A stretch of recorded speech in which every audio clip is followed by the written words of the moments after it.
Mount Everest, the highest place on Earth. It's the holy grail for mountaineers and a lifelong obsession for Australian climber Lincoln Hall. My fascination with Everest began in the 1980s. I became so obsessed with climbing that I just kept going as far with it as I could. And that took me to Everest.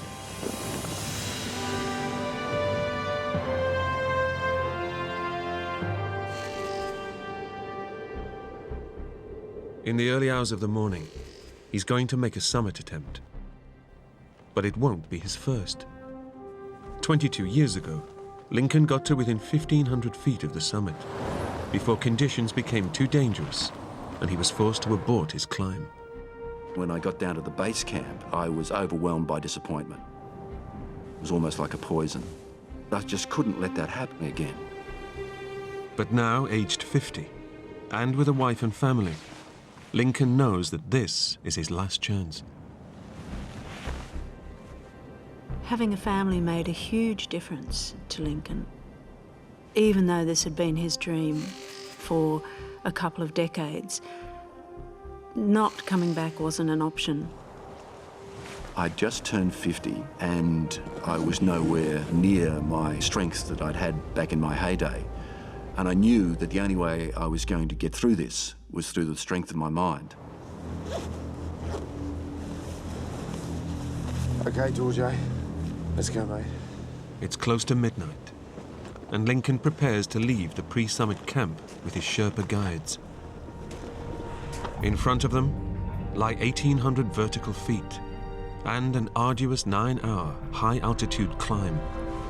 I had a feeling that I was attempting the impossible. And Lincoln knows that this year alone, 10 climbers have died trying to reach the summit.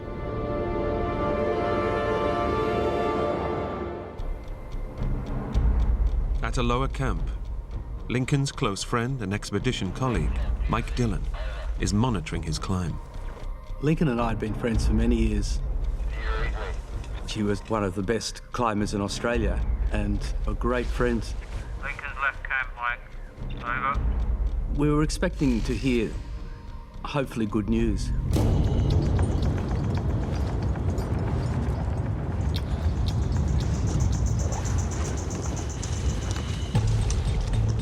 Lincoln is now climbing in what's known as the death zone, an altitude starved of oxygen, where every step is a test of endurance.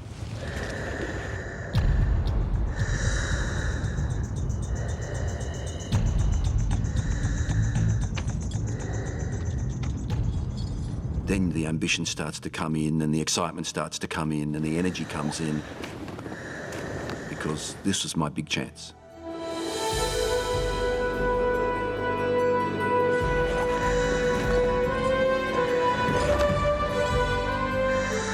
It was wonderful. There were stars everywhere and it just felt like you'd already left the planet.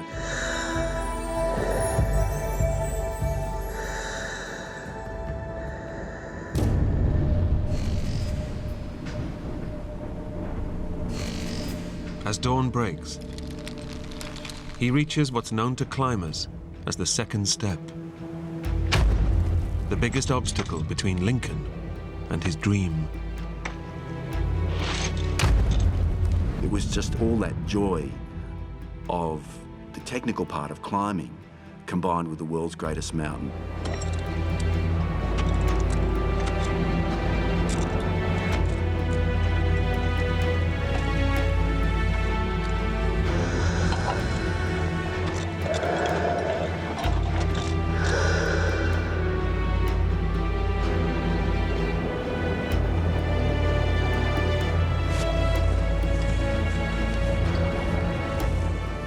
And the mountains had started to take shape. We could see the ghostly shape of the summit pyramid.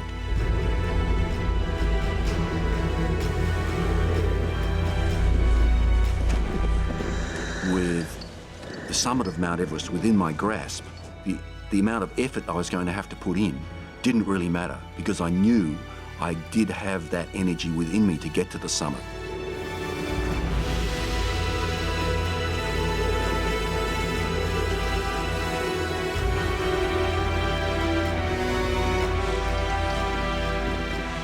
those last steps were really difficult.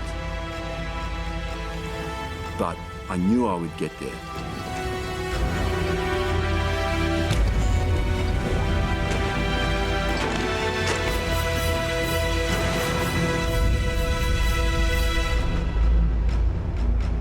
Lincoln has made it to the summit of Everest.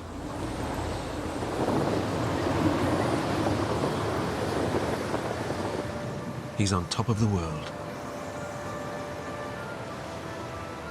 I could just feel this glow of excitement and of joy. It was just the most wonderful feeling.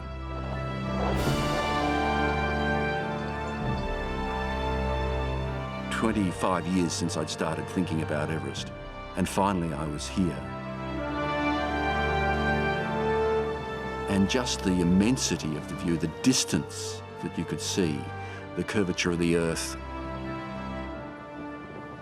It was just beautiful.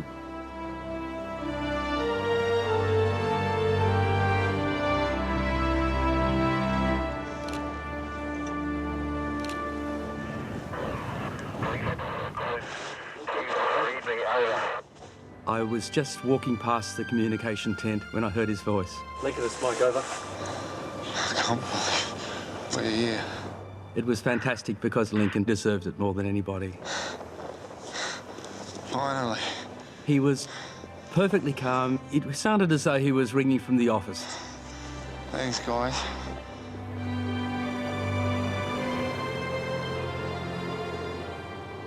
Just remember, though, you're only halfway there, okay? We'll celebrate when you get back, over. Somebody has to remind you that although it's a beautiful view, get down is a crucial thing, and get down quickly. When you get to the summit, you're only halfway there. Reaching the summit isn't being a good mountaineer, it's coming back home every time. Lincoln knows they must descend immediately from the death zone, as no one can survive at this altitude for long. The death zone has earned its name because it's at a height where your body is literally dying. With the shortage of oxygen, it's very easy to let a little error slip past you, and that can lead to death. Lincoln and his guides now face a grueling 3-hour descent to get back to the pre-summit camp. That extra energy that you had from achieving your ambition, suddenly you don't have that ambition and you're just filled with tiredness.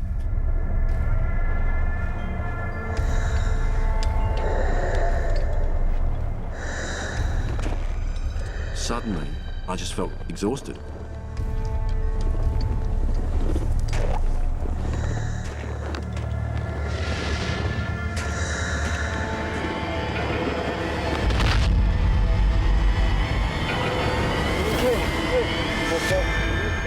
Then I became overwhelmed with lethargy.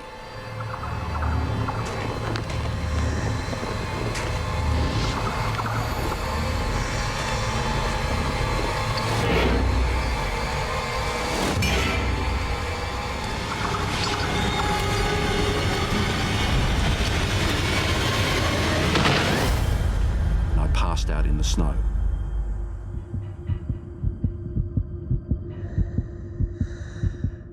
Suffering from a severe form of altitude sickness, oxygen starvation is causing blood vessels to leak fluid into Lincoln's brain. I couldn't live in this oxygen-starved environment for very long at all. If he doesn't get up and get down the mountain fast, he'll die. Okay, Lincoln, mate, it's Mike. Can you hear me? It's Mike. We were his friends, we spoke his language. Even though his mind was obviously irrational, we thought that we might be able to help. Lincoln, you got to get up. Mike is Lincoln's only hope. The Sherpas can't carry him down, but staying with Lincoln at this altitude could kill them too. If Lincoln doesn't get up, he'll be left to die. Lincoln, Mike, hear me? Get up. Come on, mate, get up. Suddenly I could hear an English voice, You have to keep going, all right? but it was Michael Dillon begging me to come down. Lincoln, listen To me. Come on, Lincoln. Lincoln, you have to help the Sherpas. To help you. Get up, mate. Come on, get up. And that managed to get through to me, and suddenly We're coming down. I was back. He's getting up now. He's getting up.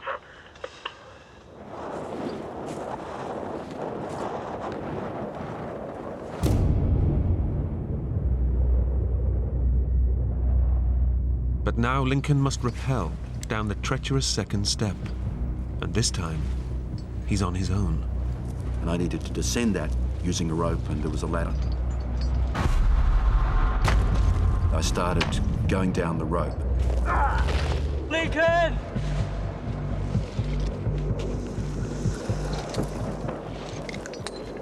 I managed to get halfway down. And then I started hearing voices. And suddenly, I became incredibly frightened.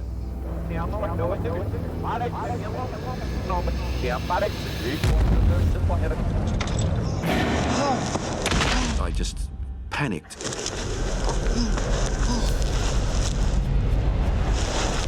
I was just incredibly scared. My immediate thought was that I'm going to die. Lincoln loses consciousness again, suspended at 28,000 feet. And then Lincoln, listen to me. Lincoln, listen to me. Your mind is not Hey, Dylan. Happy birthday, mate. I was hallucinating. Change your way, change your way.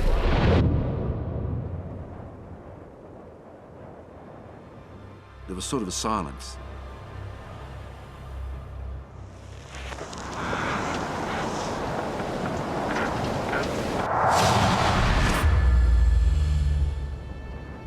But suddenly, everything was wonderful. This amazing view. I forgot about everything else.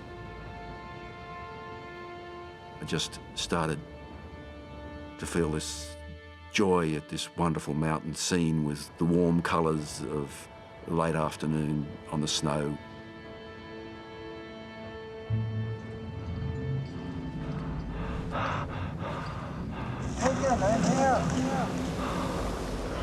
When I realised where I was, And here, we must go down.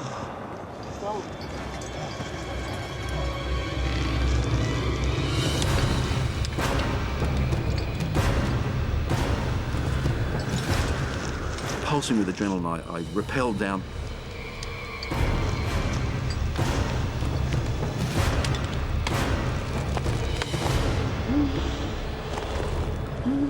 Against the odds, Lincoln makes it down.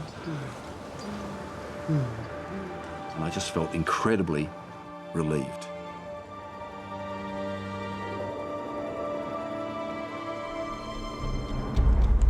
Go!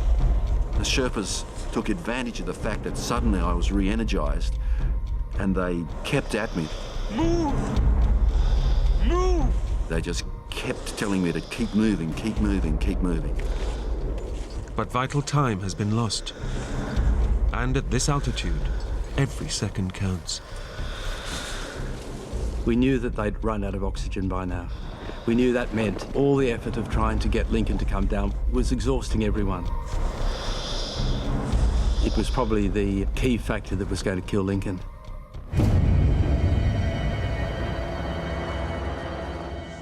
As the Sherpas desperately try to push Lincoln on, disaster strikes again. I collapsed in exhaustion. I just had no energy. And I was able to move no further.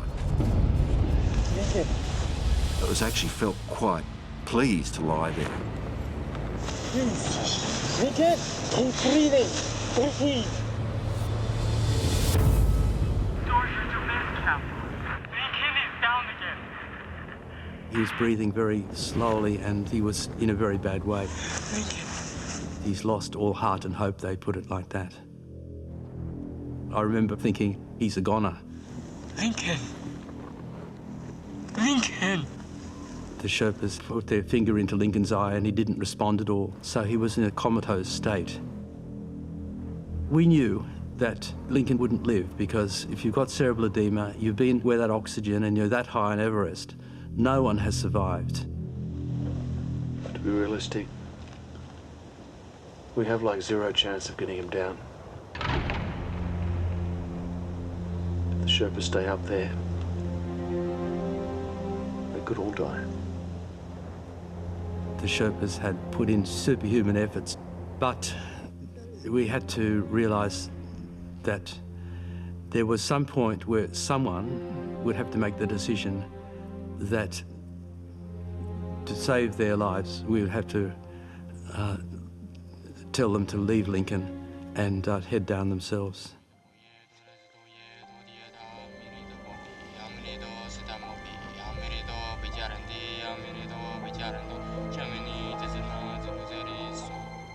The Sherpas say a prayer and collect Lincoln's belongings to return to his family. Lincoln Hall is left for dead.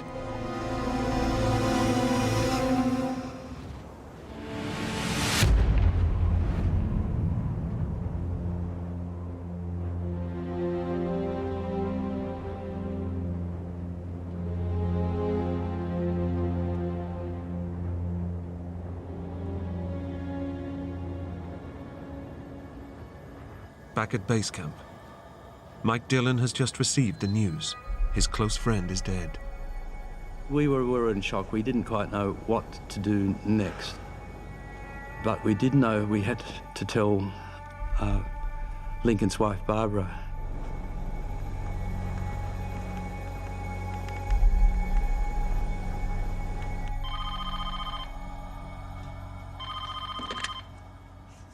Hello? Hi, Barbara. It's Mike.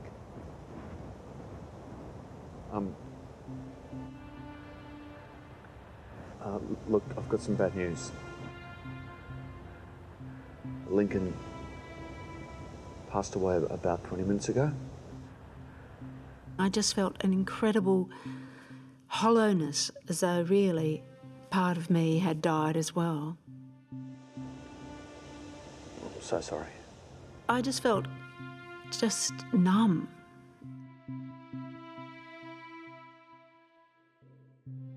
I just felt completely numb and hollow. When it finally reached its ultimate conclusion that he's dead, then it's still a dreadful shock.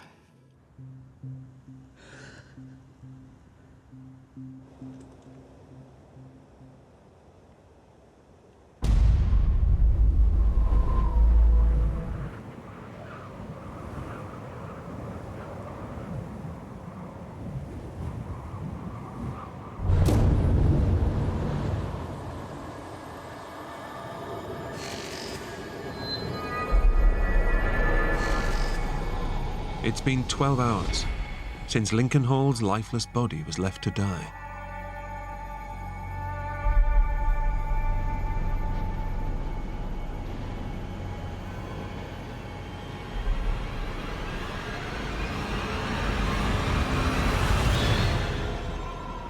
Incredibly, he's still alive.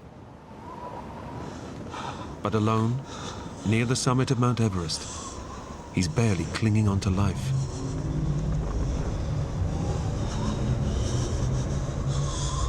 The earth was beneath my feet and I thought, that can't be right, that can't possibly be right. This huge mountain can't be moving, therefore I must be on a boat.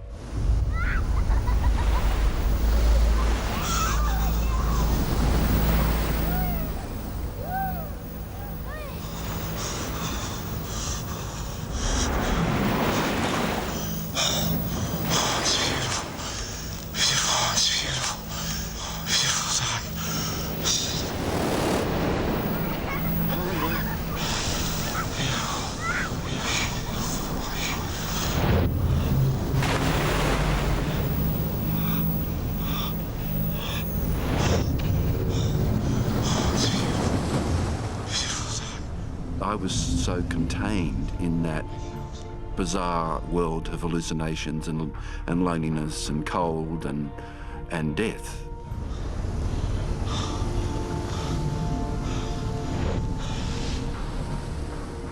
I didn't know where I was.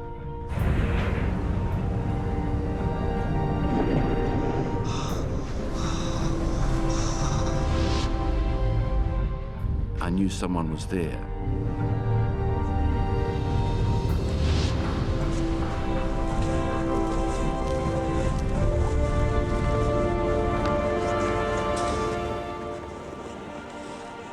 It was all very confusing because I'd been living in a very intense world of being alone and coping with that, and suddenly there were other people who'd come from somewhere. Leading one of the very last climbing parties of the season, Everest guide Dan Mazur has found Lincoln by chance. That was actually the last day that there was anyone else on the mountain. Those 4 final climbers would have been expecting to step over my dead body.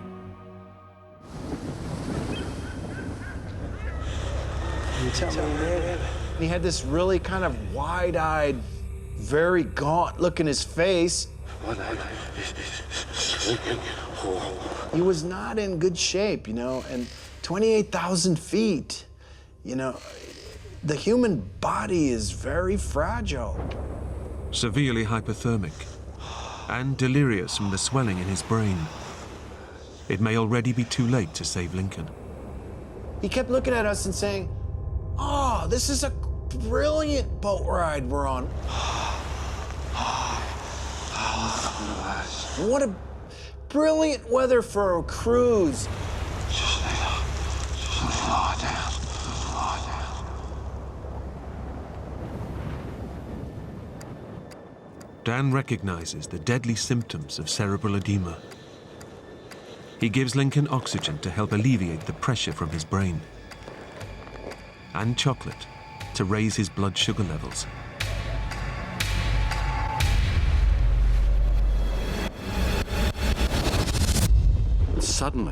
Suddenly, I was in the real world. I just didn't remember what happened.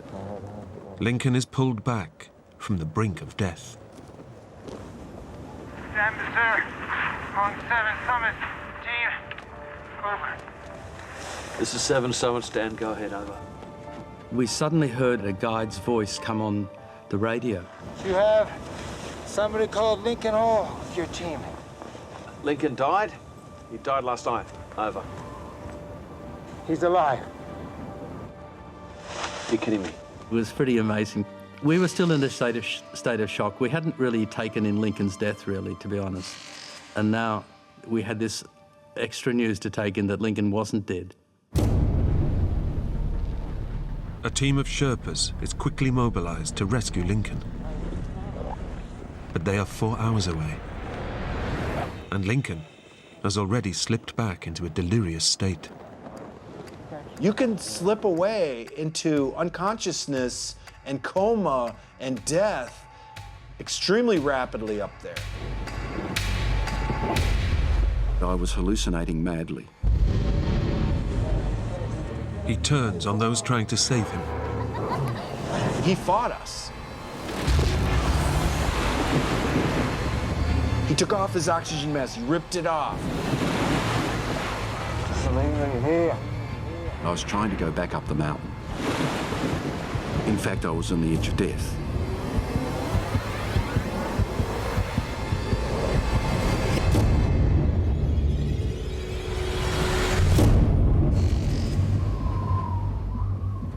Finally, 2 Sherpas arrive from camp to try and bring him down. Already exhausted from a 4-hour ascent, Lincoln's life is now in their hands. The Sherpas had no idea of how fragile I was.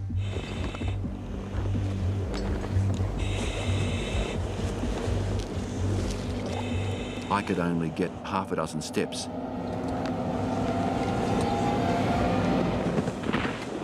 Before I had to collapse in the snow.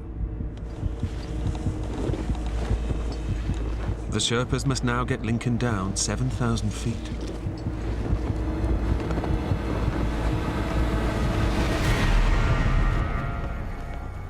3 hours since the Sherpas reached Lincoln, and Mike Dillon is getting anxious.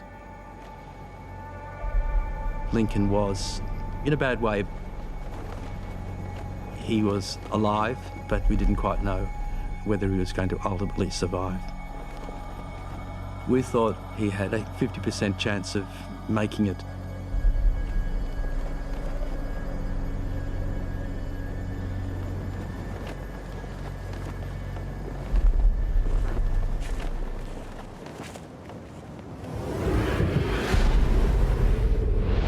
And as another night falls, Lincoln's progress is painfully slow.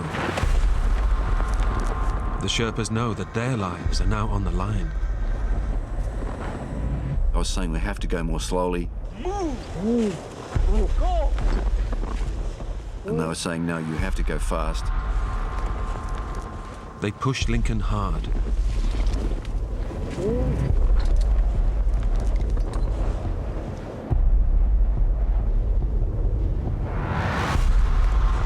Keep going! They were prepared to do anything to get me off the mountain.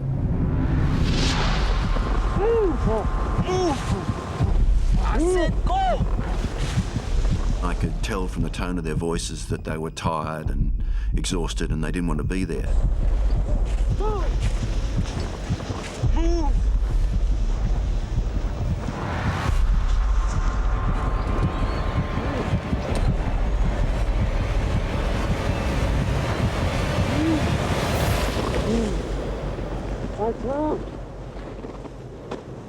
Get up!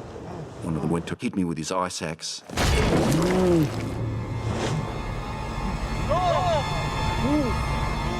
They were prepared to do anything to get me off the mountain.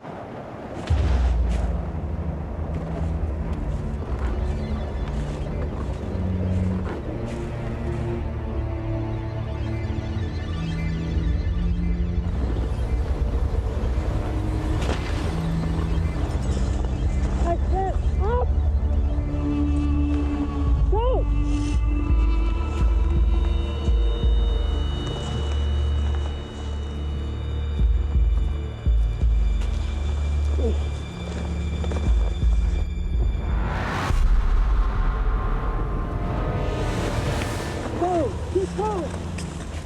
10 hours since the start of the rescue, Lincoln is losing his battle with hypothermia and cerebral edema.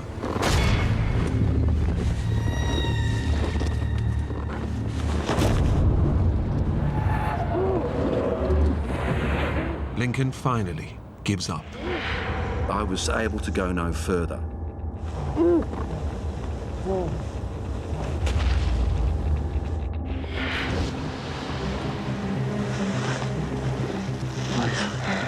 Please. Just leave.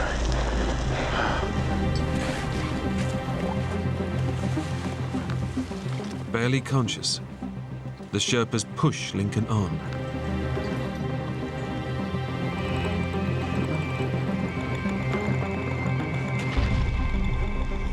The only thing I could do was just to hold on to my commitment to find a way through this. Get up! I just had to be able to keep walking, to stay alive.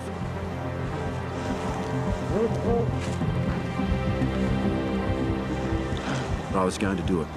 I was going to get back so I could get home. We're close, Lincoln. We're close.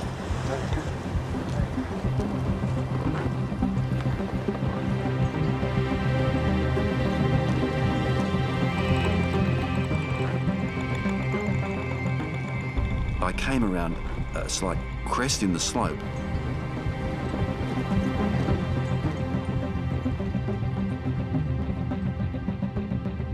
And I thought, this is it.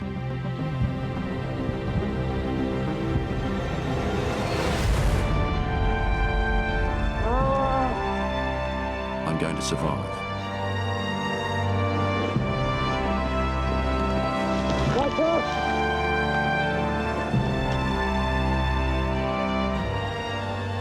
It was just a flood of relief.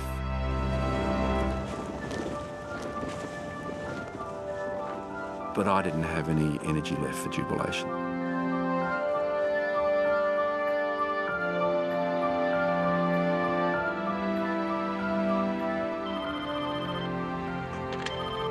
Hello? Oh, Lincoln? Lincoln's voice was so hoarse, I couldn't believe it was him. it's okay. She knew it was me. And that was just the most wonderful moment. It's okay, baby. I'm okay, I'm fine.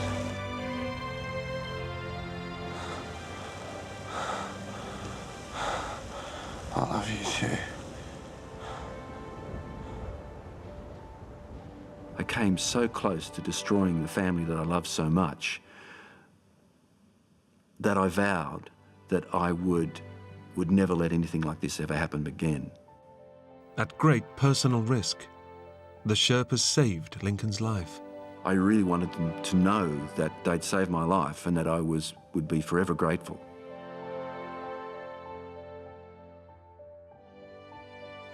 Lincoln recovered, but lost the tips of his fingers and a toe to frostbite. He still rock climbs, but has no plans to attempt any more major peaks. Doctors have yet to understand how he survived so long, with so little oxygen and without shelter, in Everest's death zone. Skipper Steve Conway and the crew of the Cynthia Woods are preparing to set sail on an epic boat race. Hey, where do you want me to put this food? Behind the stove. Steve is a vastly experienced sailor. A Coast Guard commander for 21 years, he has a lifelong love of the ocean. Ross? Yeah. You got that halyard connected? Yeah, it's all done. When people get around the ocean, one or two things happen. They either fall in love with the ocean or they fall out of love with the ocean. And I can't really explain why it happens, but for a number of us who go out on the water, there's just an affinity, a feel for it that's like nothing else. Where do you want the clothes? Down in the drawers. Steve's young crew today is a team of students from Texas A&M University. Make sure that everything's secured. I was real confident of the boat, and the crew were experienced young men who'd been sailing for a number of years, and it was looking to be a really great race. Hey, Steve! Hey. Is that it? Yeah, we're getting there. His right-hand man on board is a young sailor he's known for 3 years, 22-year-old Travis Wright. I'd been sailing with Steve for 3 years at that point. An excellent sailor and a very safe person, but very experienced and definitely the leading presence on the boat. He was definitely fully in command. As Steve bids his wife goodbye, he's all too aware of the responsibility he has for his young crew. All right. Travis, can you do the stern line? I was designated skipper of the vessel, and as such, the skipper is ultimately responsible for everything. It's not a responsibility that you take lightly, and it's not a responsibility you can walk away from.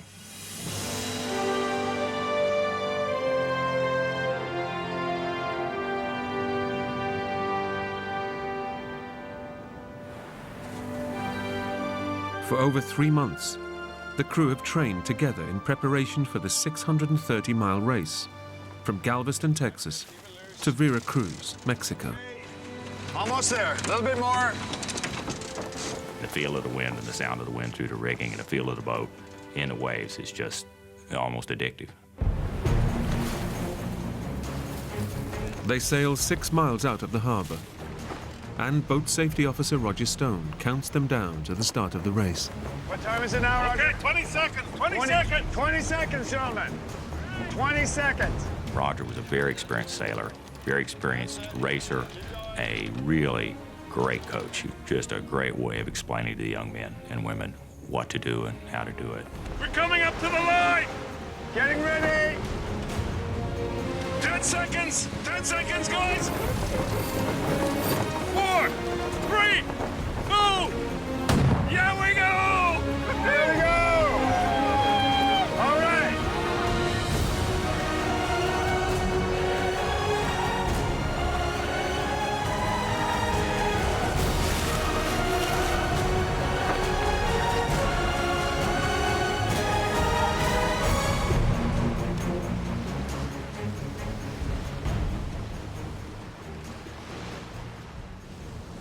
They soon break away from the other boats and head out into the high seas of the Mexican Gulf.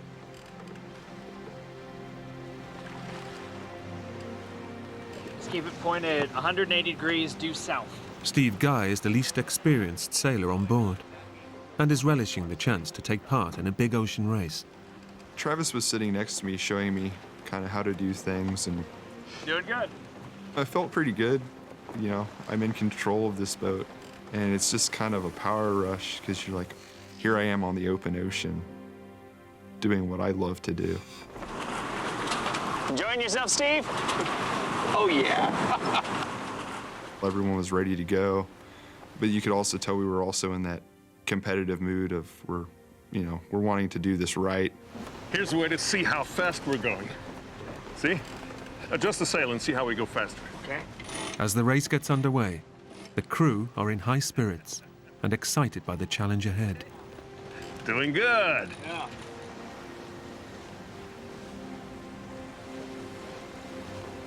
For over 6 hours, the Cynthia Woods make superb progress. Everything was going great. The sun set, the moon was up, and I realized about 2 hours into the watch that I hadn't even got wet yet. And the first wave hadn't even splashed over and splashed me, which was unheard of, to be out that long and not get splashed and get wet. So it was just an absolutely beautiful night. Hey, Joe. Yeah? You want to do the topping lift a bit tighter? Okay. As dusk falls on their first night at sea, 2 of the young students rig the sails for the night's racing. Ross, you're going to have to wake him soon. Yeah, okay. Below deck, Travis, Roger, and Steve Guy try to get some sleep before taking over for the night watch.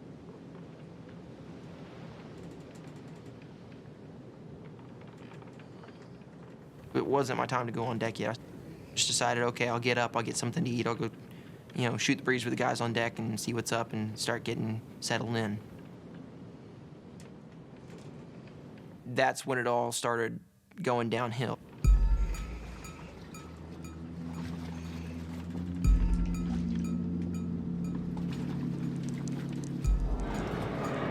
Finding water inside the cabin is not unusual, but Travis instinctively suspects something is badly wrong.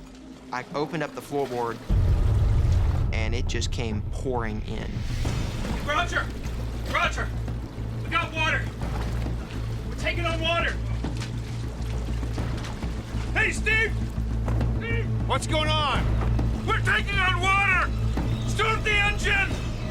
It's every sailor's worst nightmare. The boat's hull has a serious leak. Due to a previous incident, the keel, the huge balancing weight at the bottom of the boat, has cracked along its mount. Joe, get ready to douse the sails. Okay! Skipper Steve knows that they're in terrible trouble, and they must drop the sails to slow down.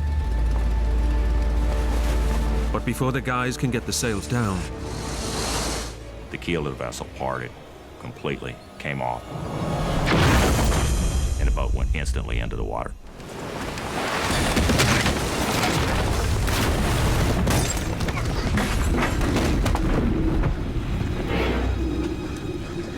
The boat just laid over into the water, just completely horizontal. All of a sudden, the lights go out. The engine shuts off. What happened? I don't know! up on deck, Skipper Steve is clinging to the capsized boat.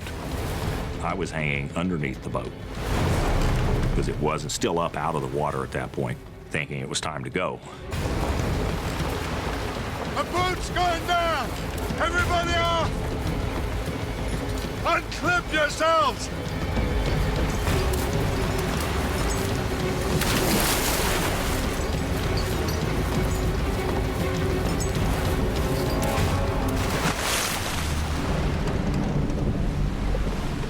In just a matter of seconds, the boat has completely overturned.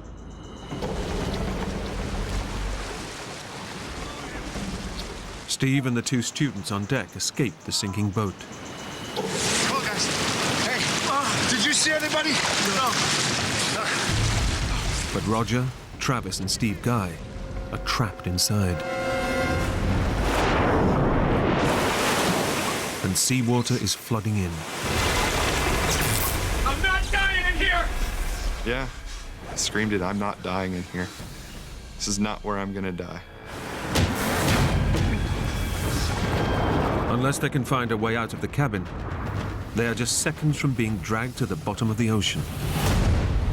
Emotion's telling you at that point, you're screwed. I mean, there is no way out of a situation like this.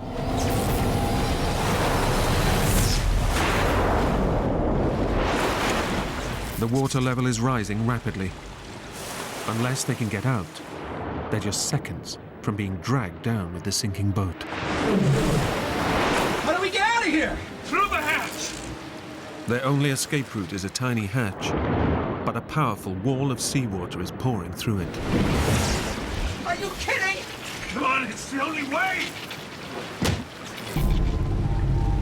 I'm sitting there thinking to myself, how am I gonna swim through here? I don't even think an Olympic swimmer could actually get through this with all the water rushing through. Let me try. Let me try.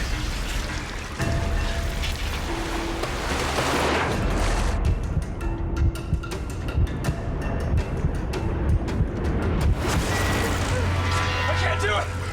I can't do it! We couldn't even hope to match the flow. I was hoping to grab the sides of it and force my way out, but the first time I tried that, it blew me right back.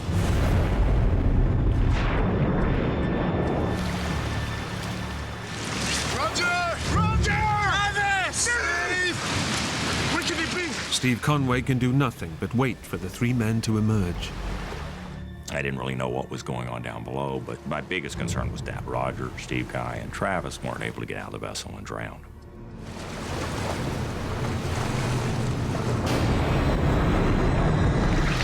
Gotta get out of here, man. What are we gonna do?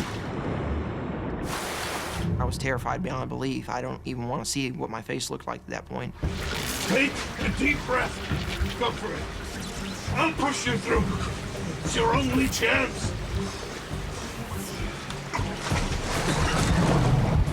As I was trying to go down the second time, Roger grabbed my legs and pushed.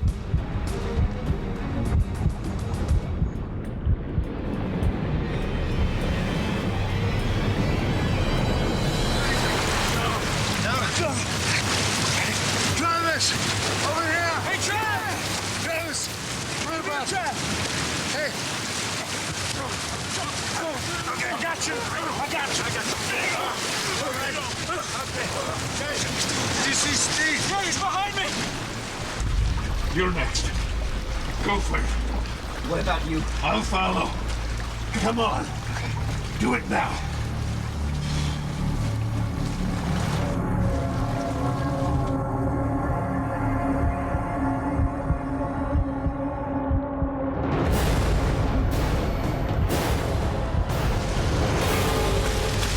Steve!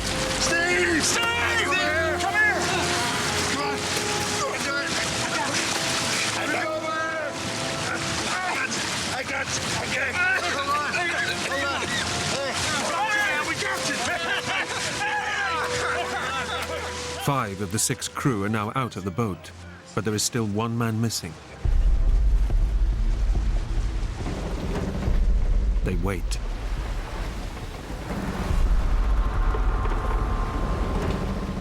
But Roger Stone fails to appear. Nobody knew what happened to Roger. Nobody had seen him come out the other side. We didn't know if Roger was in the boat or if Roger was floating off in a different direction.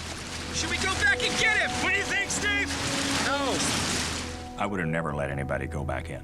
In the situation we're in with all the lines out and underwater, there was no real chance that somebody would be able to dive underneath, get in there. I could have gone inside the boat with absolutely no lighting whatsoever, felt my way around and never found him, even if he was in there, because there's too many nooks and crannies in that place. And I would have had to do it all on one breath of air. He's an experienced yachtsman. He'll be fine. Yeah. He'll stay with the boat. The crew now have to focus on their own survival. Steve Guy has escaped the boat with no life jacket. Travis! Travis! Go to the boat! Okay! Hit the ring! We'll go! Okay. Skipper Steve sends the crew back to the boat to get the emergency flotation ring. All right, hold on. Okay. It was very crucial. We already knew that Stephen didn't have a life jacket. If he had the horseshoe ring, he'd have something to float with.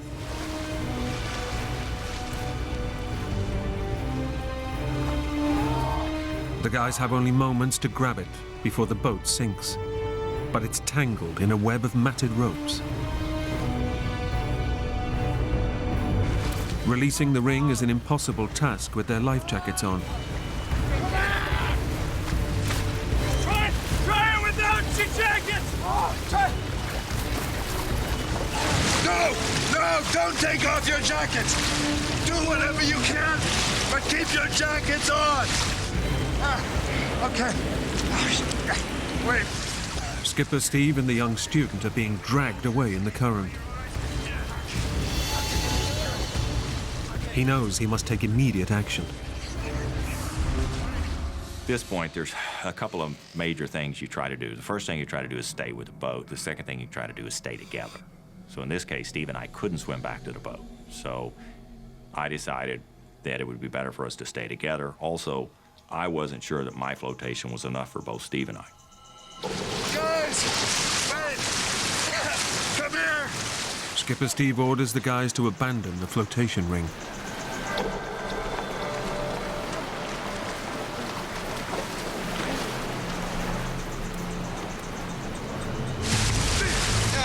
Need your help. Steve doesn't have a jacket. Let's stick together. Yeah, come here. Use your belts. Steve decides their best option is to tie themselves together so that no one can drift off into the vast ocean alone. Try onto this. Got it? I gotcha. Anything we could to make sure that Steve Guy was not going to come loose. Or if he did, he would be just a tug away. And we locked arms and legs to try and preserve heat. I mean, it's probably the most awkward position you can imagine as far as 5 guys together, but it's what we had to do.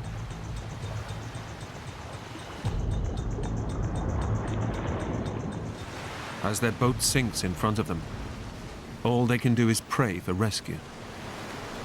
But in the dead of night, and 60 miles out at sea, nobody knows they're missing.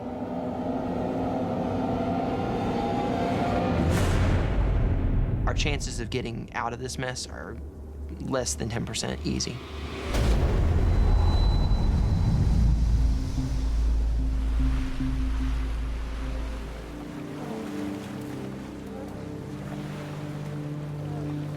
Despite their desperately slow progress, the crew struggles on towards the rig.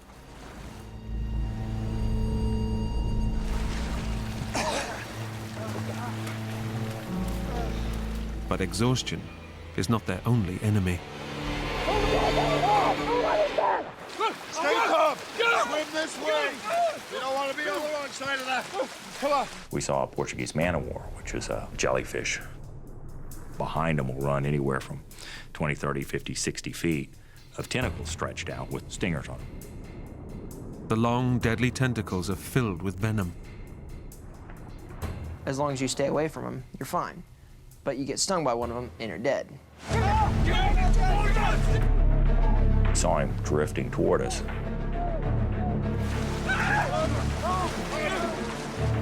We knew we had to swim quickly.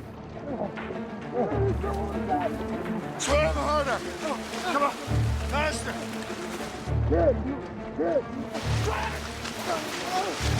Come on. Come on. Okay. They finally escape the deadly jellyfish. But they've pushed themselves to the limit. Getting to the rig now is impossible. Exhausted and dehydrated, they're forced to abandon their attempt.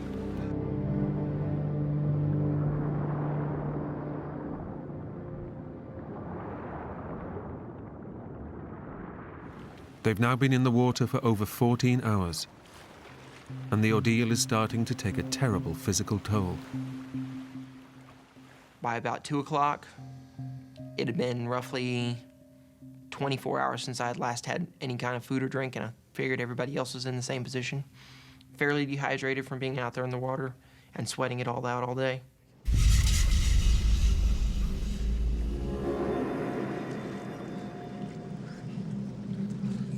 The human body can survive 48 hours without water.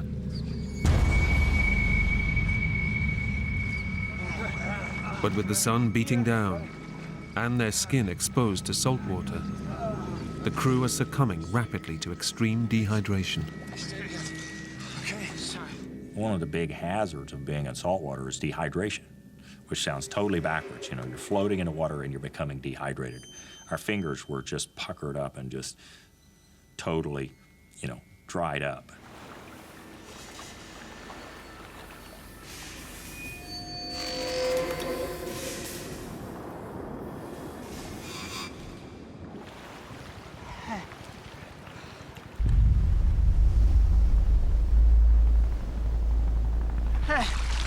Hey!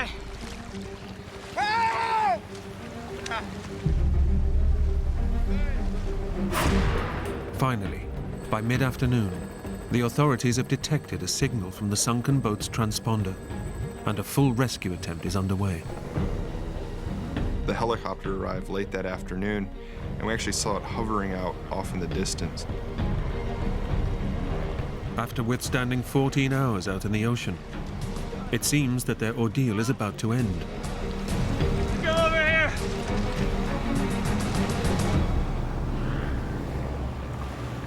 But the 5 men have been dragged by ocean currents, and they are now miles from the sunken boat.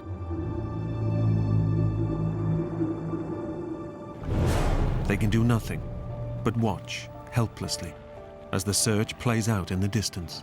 We could see them the whole time. They just couldn't see us. It builds you up and then it crushes you. Oh God, there it is. You know, this could be the one, and then it's not. They're never gonna find us. I just kind of snapped at that point.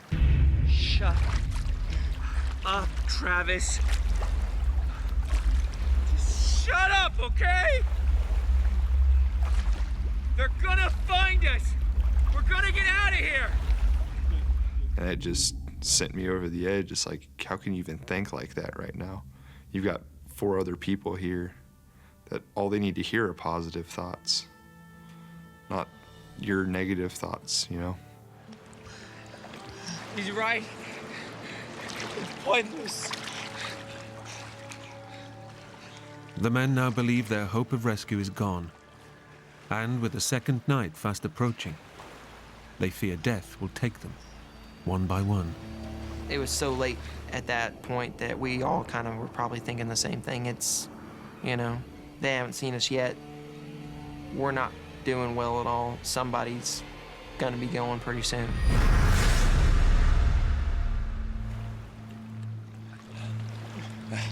Come on. Come on, guys. Joe, come here. Come on. Travis, come here. Come on. Closer. Come on. In together. That's it. Good. Come on. We stay together, right? A whole day, with no protection against the blazing sun, has pushed the crew to the edge. The lower portion of my stomach was burned. My arms were burned, my legs were burned, and my face was burned. I wanted the burn to go away. Dear God, did I want the burn to go away.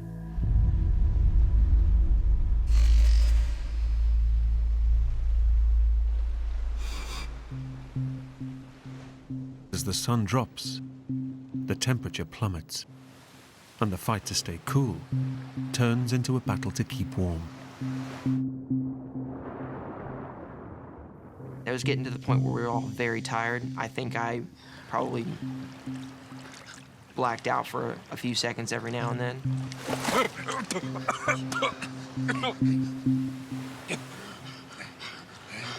Come on. Sorry, closer. Sorry. Come on. Keep warm, guys. Keep. be all right.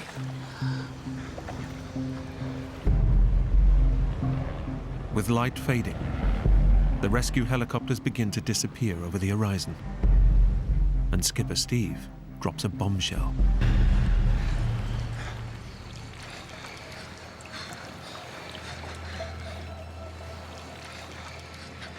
Guys, we may not see another helicopter until tomorrow morning. Are you kidding? There's no way we can last another night.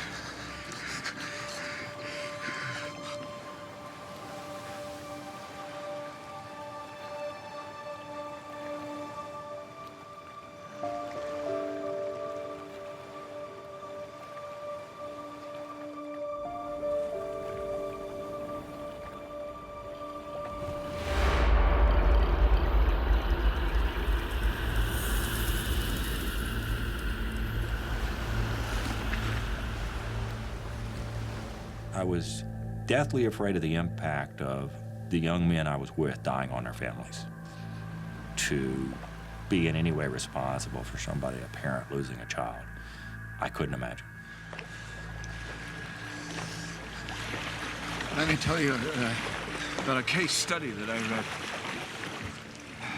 A fishing boat overturned, and a very fit 22-year-old football player died. But a 68-year-old grandmother survived. How come? Afterwards, they interviewed the grandmother, and they asked, how was it your grandson, who was so much fitter, died? And she goes, I wasn't gonna give up.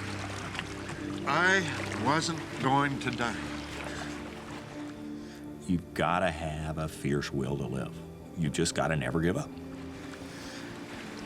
The will to survive is the most critical thing for us to make it through. We must never give up, okay? Never giving up was the critical thing for our survival.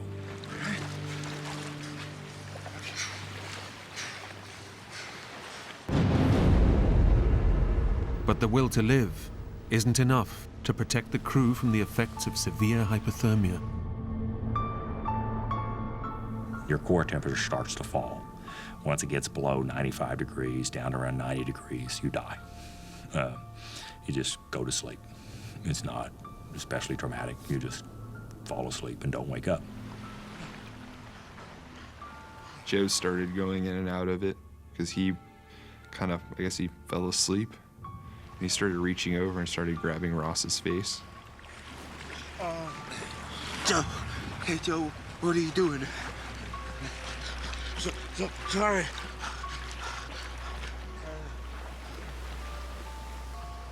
Ross, the smallest of the group, is beginning to drift in and out of consciousness. Ross was in the worst situation because the rest of us are fairly big guys. Ross had zero body fat, so he had no insulation like the rest of us, and it was noticeably affecting him more. He wasn't talking at this point. Skipper Steve has done all he can to keep his crew alive. But after nearly 20 hours in the sea, he too is now fading fast. We'd all been out in the water the same amount of time. The bigger guys would have probably lasted an hour, maybe two more. But if Steve was going, we didn't have much more time either.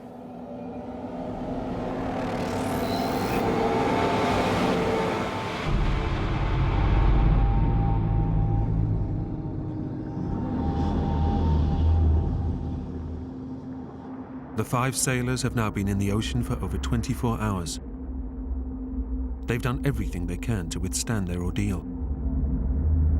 But they're losing the battle to survive.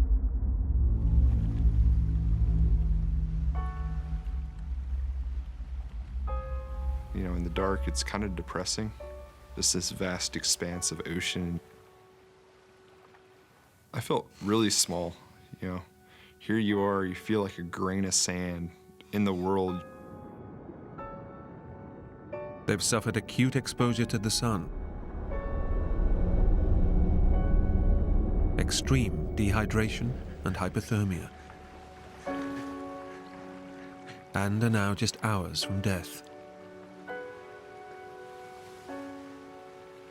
Nobody was saying, oh my God, they're not gonna find us, oh my God, you know, we're gonna die out here. Nobody had vocalized it.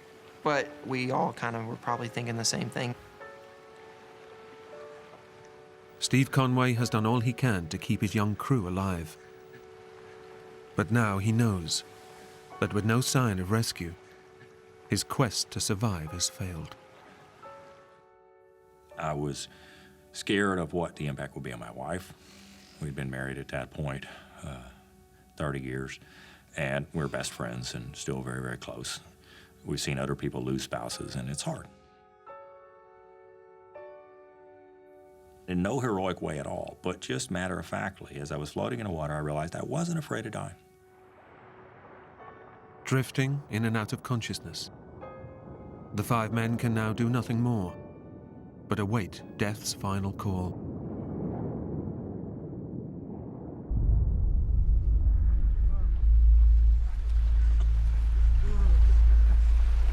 Then, out in the darkness, comes the sight they've been dreaming of.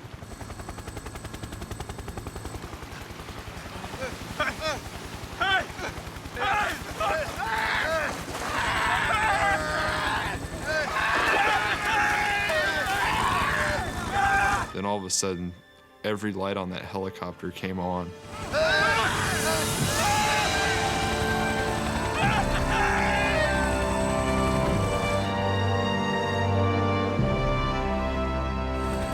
The rescue search hadn't been abandoned for the night. The Coast Guard had tracked the ocean currents, which eventually led them to the missing crew. Everyone just screamed it. I'm happy, you know, we're going home. It all really set in that it's finally done, it's finally over. You know, we're getting out of this and we're getting out of it alive. The 5 men were airlifted to the hospital, and they all made a complete recovery. But when the Coast Guard finally salvaged the sunken Cynthia Woods, they found the body of missing crew member Roger Stone. Nothing we say or nothing we can do can honor Roger more than his actions of the 6th of June 2008 when he stopped, got those 2 students oriented out through the flowing water, out of the boat, ultimately at the risk and sacrifice of his own life. And so it's never appropriate to talk about this without recognizing Roger's sacrifice and the sacrifice of his wife and 2 children. I would not have made it without Roger's help. I do think about Roger, and when I do, it makes me want to go live my life to the fullest possible way, because life's short, and I realize that floating out there. The only thing I decided to do different when I got back was that I was going to savor things more. Not the big things, but the little things. Over Christmas, I was holding my grandson probably for the 14,000th times, and I stopped for a minute and I thought, this is just wonderful. And my takeaway message is I hold him and have my daughters and my wife around me is life is wonderful. You just have to savor it. And that's what I'm doing different.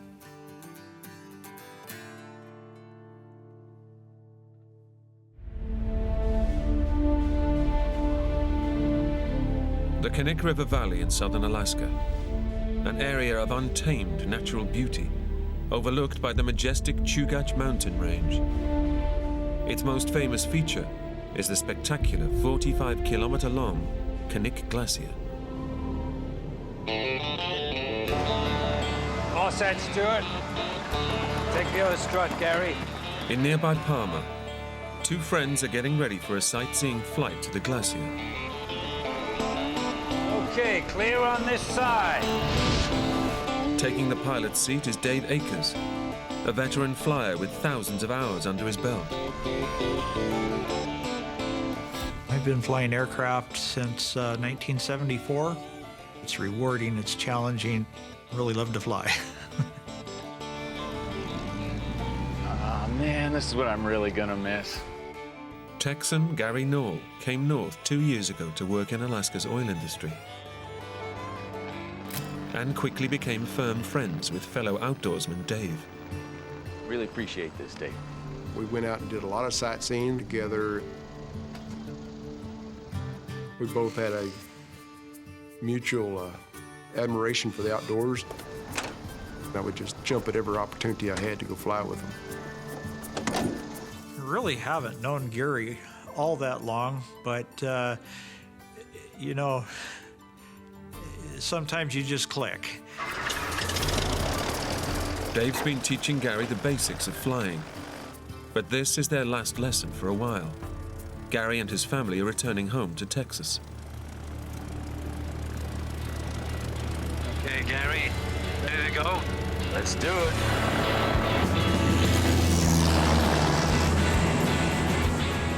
The 80-kilometer round trip should take no more than 2 hours. Dave and Gary plan to be back before dusk. We were in just real remote scenery. No power lines, no roads, no human intervention in the land at all. Alaska is just beautiful. It's called the last frontier, and it truly is the last frontier. There's just, you can get away from civilization very easily up there. The weather stays fine as they track the river southeastwards. And after an hour, they reach their destination, the stunning Knik Glacier.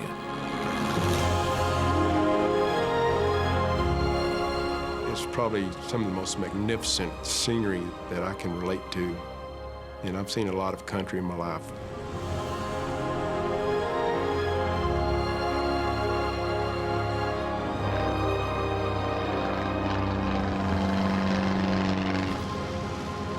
Time's up, Gary. Eager to land the plane while it's still daylight, Dave turns for home. And as we headed back towards the airport, Hey, Dave, look over there.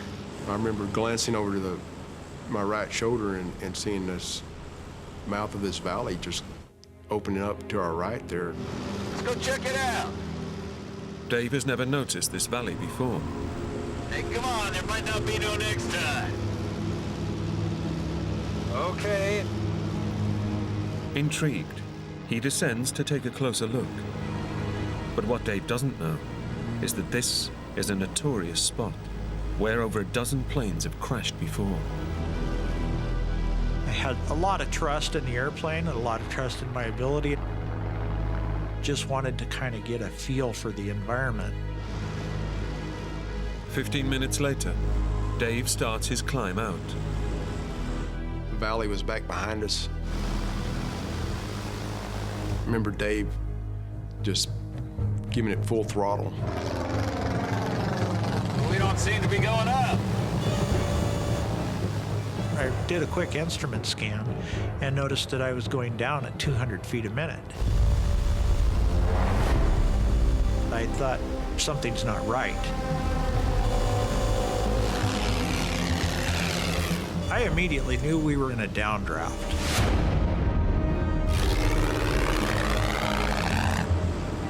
The aircraft is caught in a column of rapidly descending cold air. Its 145 horsepower engine can't generate enough lift to overcome the powerful downward force. The plane is now plummeting towards the ground at over 10 meters per second.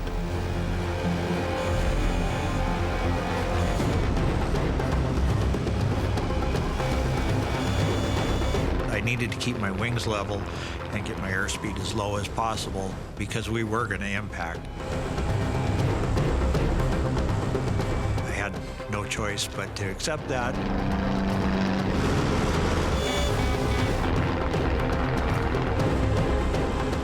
I'll never forget him looking at me and saying, "We're gonna crash."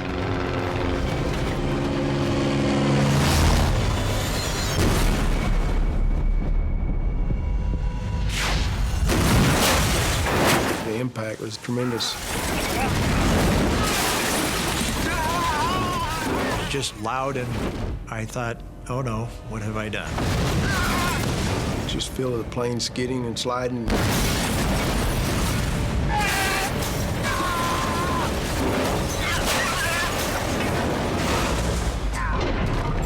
And then a big noise, and then the lights went out.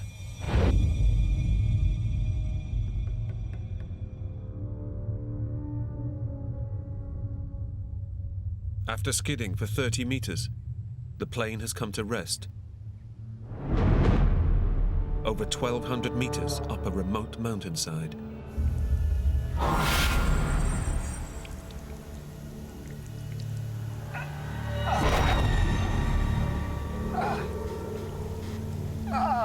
One of my first thoughts was, here I am covered in blood. I had a hard time focusing my eyes. Miraculously, both men have survived the crash. But Dave appears to be unconscious. I look around and I see Dave laid back in his seat and his eyes are just rolled up in his head. Dave. I'm thinking, man, this is not good. Dave. You hear me? I immediately start yelling at him and trying to get his attention. Dave, talk to me, man. He was incoherent. But their injuries are not the only problem. Dave, we gotta get out. Gasoline was just pouring out. The force of the impact has ruptured the plane's fuel tanks. Get the door. The wreck could catch fire and explode at any moment. Come on, man. Gary must get his injured friend to safety.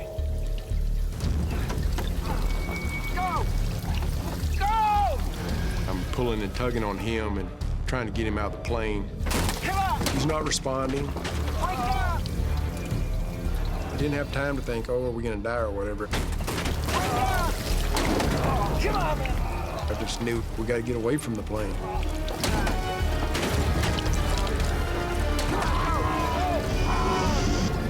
Come on. Just kept yelling at him, come on, Dave, we gotta move, we gotta get out of here. Gary finally manages to drag Dave clear of the wreckage and out of danger.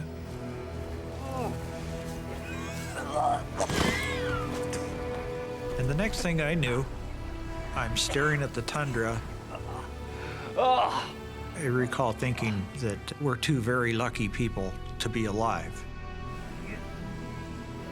Against all odds, Dave and Gary have survived the crash, but both have sustained multiple injuries. I remember having a lot of pain up in my right chest and shoulder area. And then I looked up at Gary, and he had a pretty good gash in his forehead.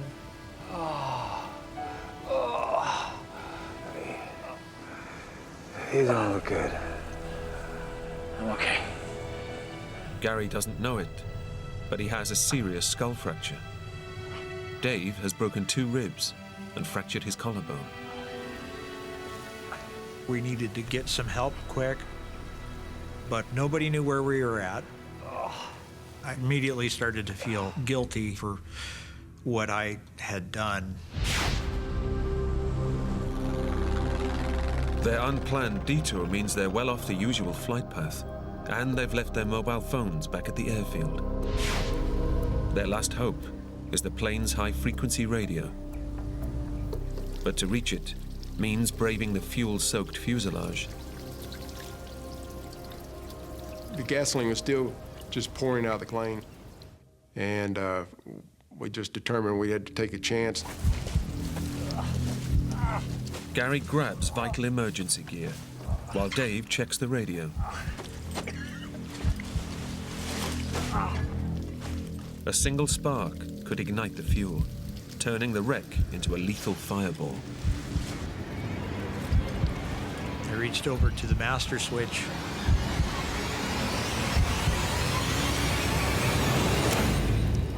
I turned on the radio to see if there was anything there.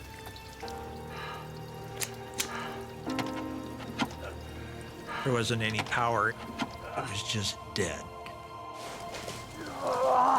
It's a devastating blow. Out here, it could take weeks for rescuers to find them. Now there's only one option left. They must walk off the mountain while they're still strong enough. So we gathered up everything we had. The men decide to head for the Kinnick River, where they hope to hit a logging road. But they set off woefully ill-equipped to survive in the harsh Alaskan wilderness. You reckon I ought to get a jacket?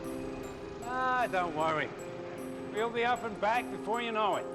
I was dressed in my shorts, t-shirt, my tennis shoes on. We just thinking we're gonna go out for a quick sightseeing trip. But it's not the way to be dressed when you're out in the wilderness of Alaska. An inventory of the bag they salvaged from the plane reveals little by way of supplies.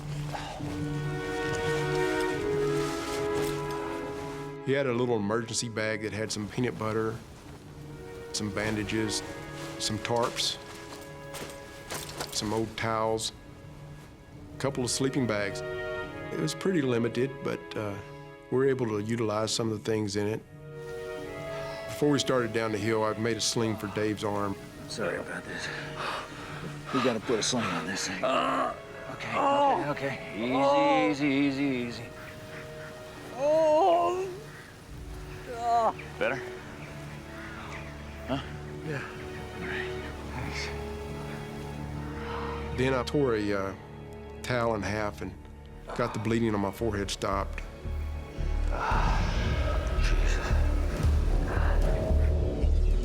But Dave and Gary are taking an almighty risk. They've crashed in an area with the largest brown bear population in North America. Often weighing in at over 300 kilos and standing at over 2 meters tall. The native brown bear is a fearsome predator, capable of ripping through flesh and bone. And they can smell blood up to 30 kilometers away.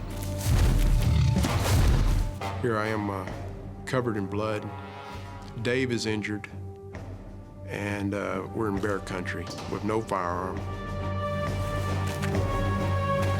With 40 kilometers to cover to the nearest settlement, their chances of survival are slim.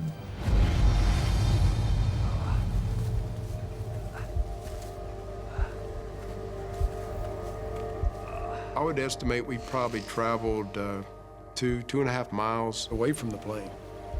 All right.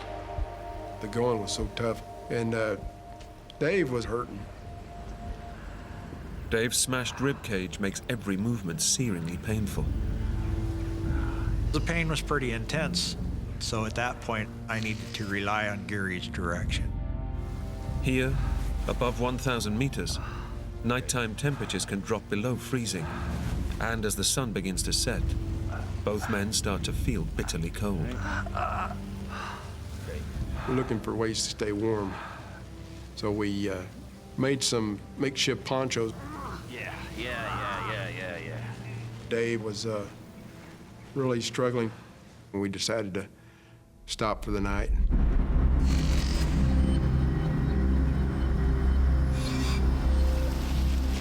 Concerned that pushing Dave on could exacerbate his injuries, Gary decides to make camp for the night.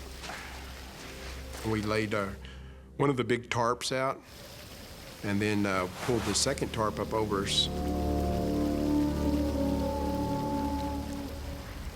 Dave and Gary desperately need rest, but they know that many of Alaska's fiercest animals come out to hunt at night.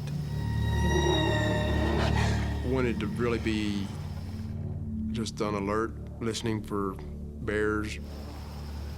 Weak, unarmed, and covered in blood, the men would be an easy meal for determined predators.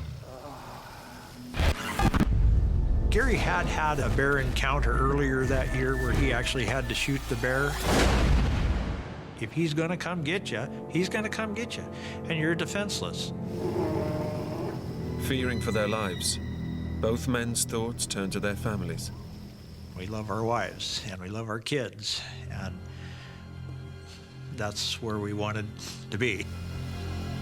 I could only imagine at that point they must have thought we were probably dead. We were so compelled to get off that mountain for that reason, just to let them know that we were all right. Gary and I were going home, or we were going to die trying. Pain of their injuries. They now have to climb nearly 150 meters back up a 45-degree slope.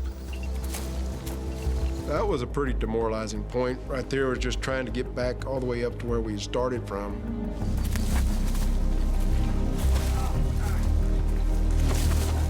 It was pretty steep. Dave is in a bad way. The fall aggravated his broken ribs, and now every breath is agony.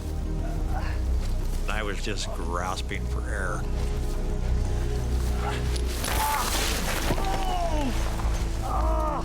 There was a concern there about what it was that was going to happen next with your body, because you could feel things weren't working as they should be.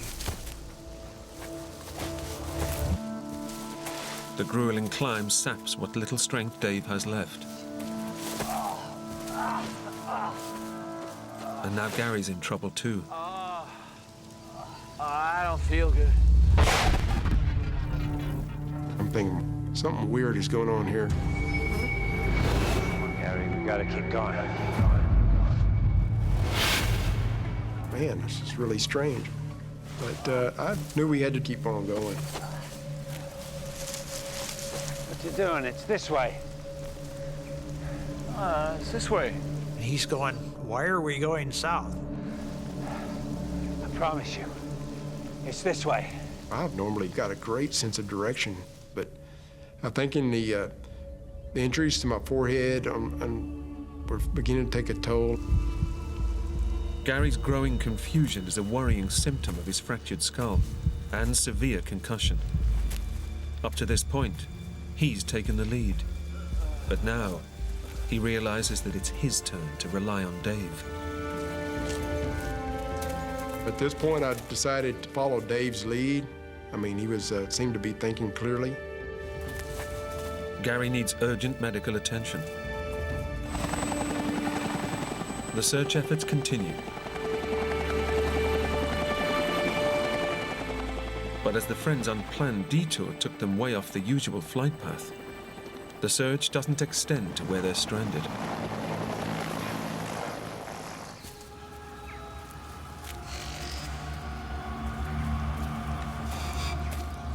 "24 hours after the crash, Dave and Gary still haven't reached the Canuck River, their route back to civilization.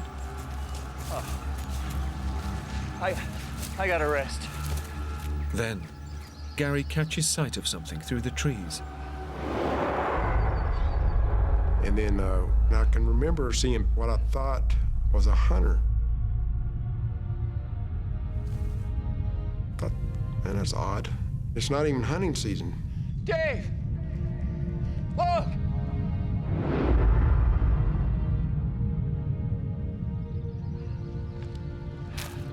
Gary, what is it?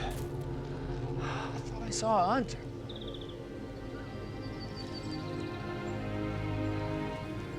Gary, there's nothing there. At this point, I'm starting to understand that Gary's operating in some sort of a reduced mental capacity. Gary's erratic behavior is worrying Dave. For the first time, he realizes that his friend's head injury could be life-threatening. Watching Gary go through that, it increased my feelings of guilt for having caused the accident in the first place. It gave me a drive to want to do everything I could to make sure that we could get to some help quick. The friends' hike to safety just became a race against the clock. Dave pushes on, determined to get his friend the medical help he so desperately needs.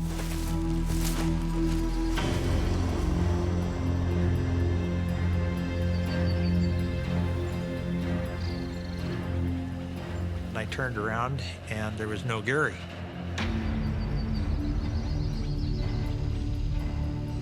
I thought, how can that be? He was just here. You know, where did Gary go? Gary has disappeared. His worsening head injury makes him completely reliant on his friend for survival. Dave retraces his steps, fearful of what he might find. I'm here, Gary. Come on. When I called him and he didn't answer, Come on. and I called him again and he didn't answer, that was a very low moment. If Dave can't find his friend, he will die.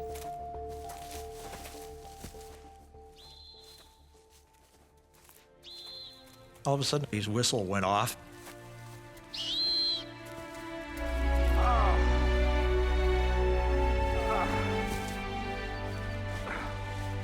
He had tripped and fallen in the brush. It was just amazing to see Gary again. I began to taper off, mainly due to the impact to my forehead, and I really began to hallucinate.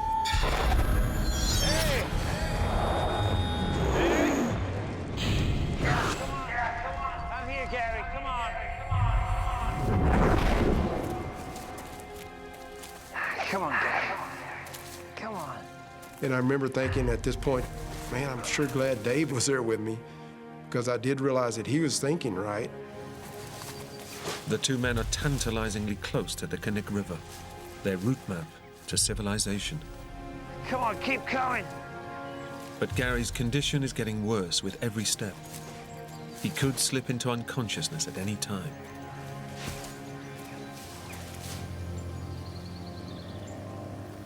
But then I heard the sound of an aircraft.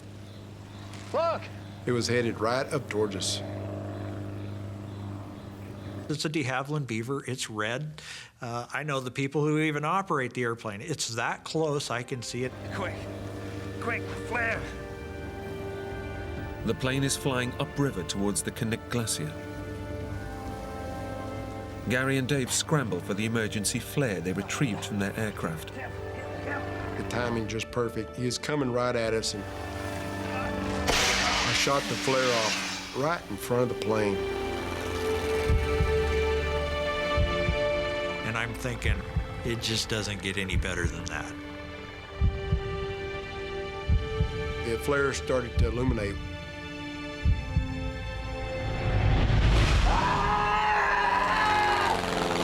Hey!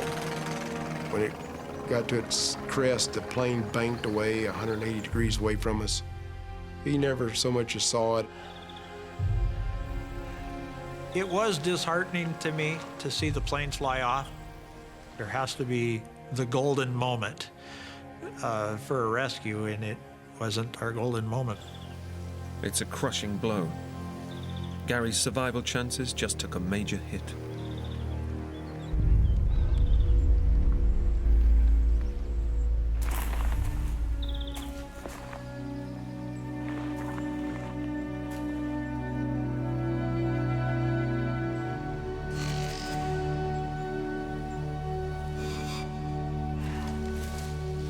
The men stumble on, but now even the terrain seems to conspire against them. It is just nothing but tangled sticks and brush. We literally couldn't see much more than about 50 feet. It's thick. It's really thick. Hey? Gary, come on. I could really just feel a sinking feeling coming on me. It would take 10 times the effort to just go 5 feet. And now, Gary has completely lost his grip on reality. I would see camps, campfires, tents.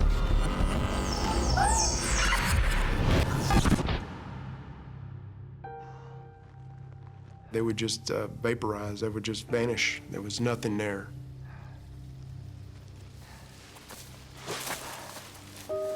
As the light fades, Dave starts to feel desperate. Come on, keep coming. He's convinced that Gary won't survive another night out here.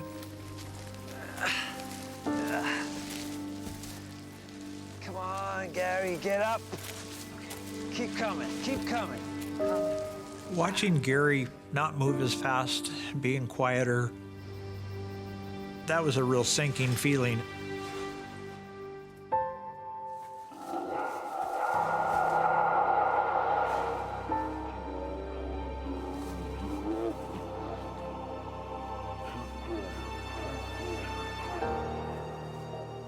Quietly, I talked to God and prayed for our survival.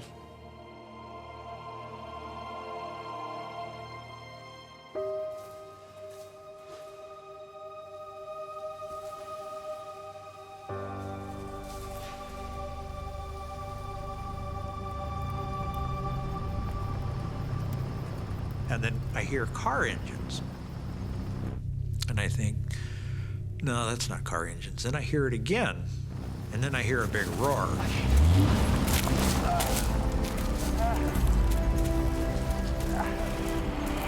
And then I see lights shining through the trees.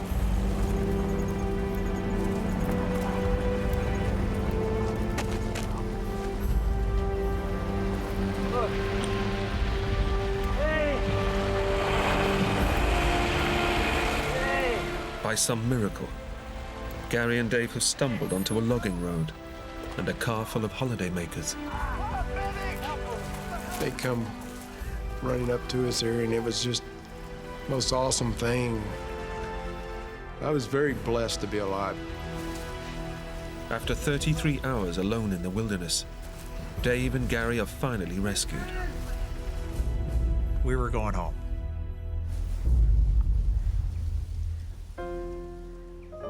It's remarkable that we survived the crash. It's remarkable that we were in physical condition to be able to walk out. And it's remarkable that we did not have a physical encounter with a bear.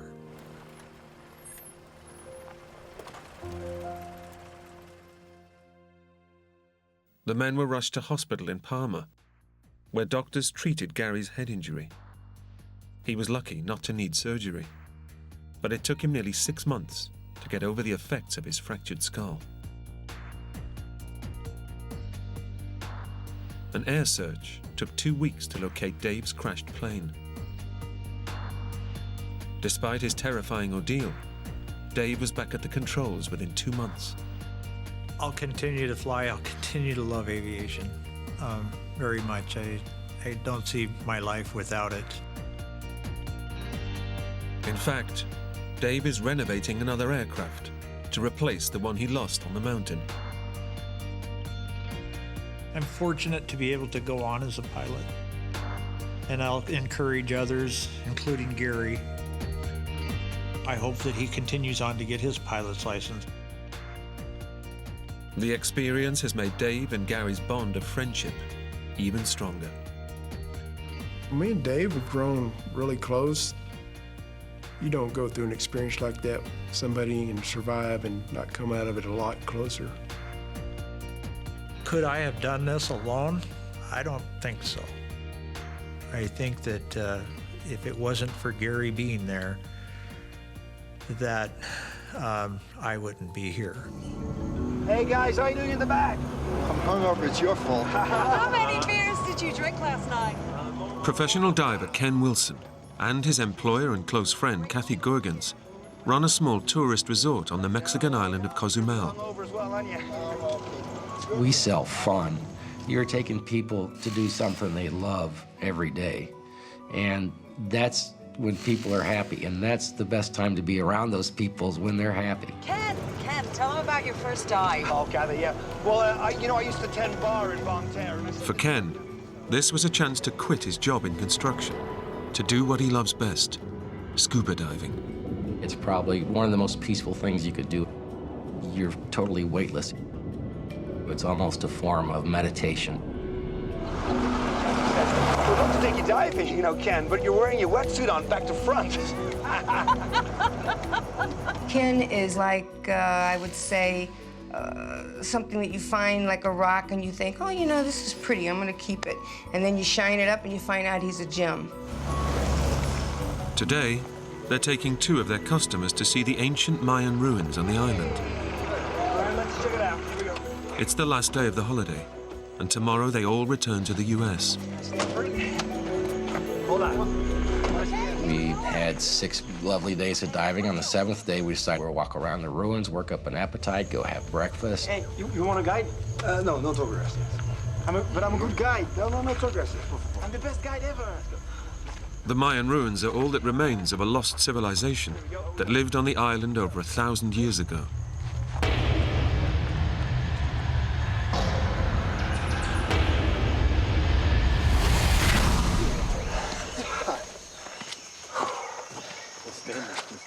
You just felt like you were in a sauna. It was so hot and so humid, and it was just hard to breathe. And then the mosquitoes were just so bad. Well, this certainly isn't the one in the picture. Collapsed and overgrown, the ruins are a far cry from the magnificent Mayan structures Ken had imagined. Let's go a little further and see what we can find. You know what? You guys go ahead. I'll wait for you here. You sure you'll be okay? Ken, I'll be fine. We began to work our way out through the ruins, and of course now it's about 11 o'clock and the heat's really building up. Look, Ken, I'm sorry. I'm going back. It's not long before the other 2 have also had enough of the oppressive heat. Don't worry about it. Don't worry about it. Me neither. I said, well, I'm going to walk on about another 15 minutes. And I probably should have stayed with them, you know.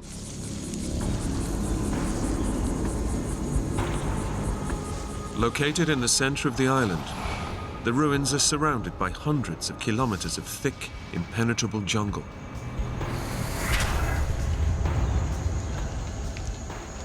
At that time, there wasn't any signs, there wasn't any markers, and it was pretty grown up. Ken is determined to find the ruin pictured on his ticket receipt. But he's having no luck, so he decides to head back. I need to get back. Catherine's hot. She needs to leave. We need to go back and get something to drink. But it's not as easy as he thinks. All the paths look the same. So I crossed. You got another intersection, then another intersection. It became a little confusing about which fork of this I was taking, so I began to explore off this branch, and I would come to the next intersection, and this is not familiar. The network of Mayan pathways that centuries ago linked one building to the next is now an overgrown maze. And Ken is lost in the middle of it. I'm sorry, guys. This is really unlike Ken. Half hour goes by, 45 minutes go by. Now my intuition's kicking in. It's going, there's something wrong. Ken's not like this. This is out of his character.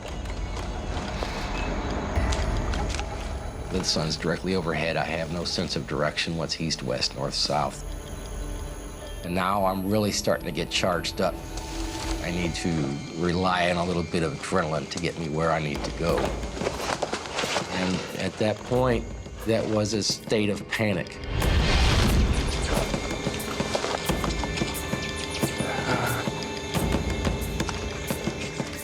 Then all of a sudden, an hour goes by, an hour and a half, and I said, that's it. There's something wrong here. Kathy!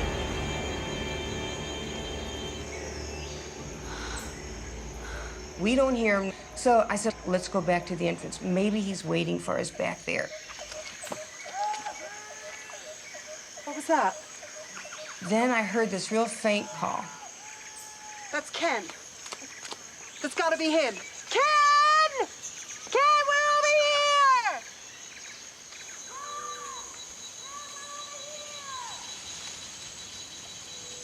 Kathy! And I said, you guys hear that? And they said, no, what? And I said, just listen. Let's just sit here for a minute. Just listen. So we all listened. And then all of a sudden we heard that call. I said, see, did you hear that? Yeah, I did. Call back. I know that's Ken, he's lost. I heard him call back.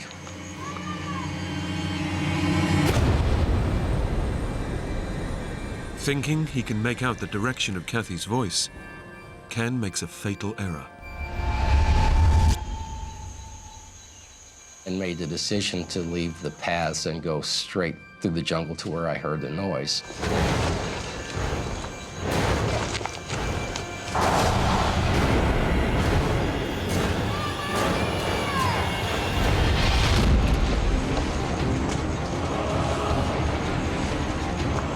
Ken thinks he's heading straight for Kathy, but he's been deceived.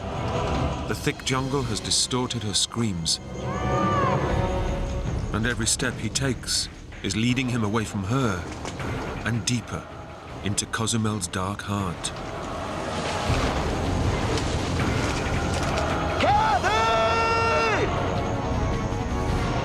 Kathy can no longer hear Ken's cries. And now I'm really concerned. He's lost. He's going further away. So whenever I didn't hear a response from the last call, it really gave a sort of sinking feeling. Kathy!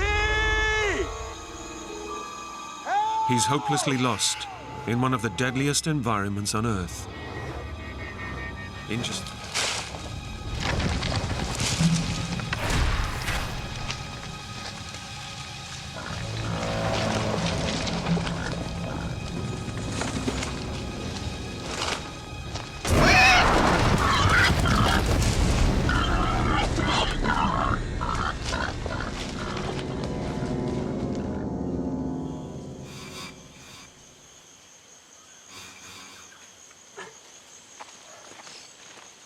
Exhausted, after 80 hours of blindly running through the jungle, Ken remembers the #1 rule, should you get lost.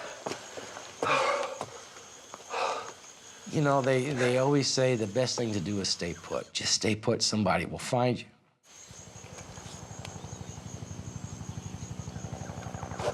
Almost immediately, his prayers seem to be answered. There has to be some kind of search going on. I decided I'm gonna climb up this tree and I'll be able to flag down this helicopter that I can hear in the distance.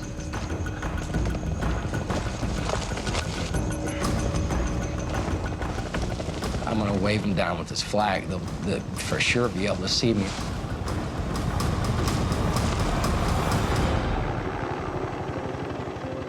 The helicopter is definitely searching the jungle. Kathy's come through for him.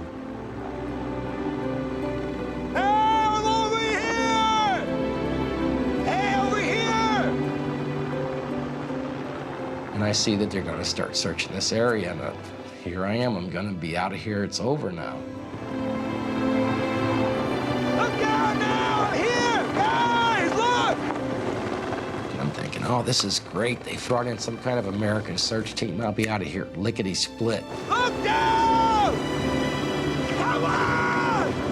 Look down! I'm here! Come on! Come on, please!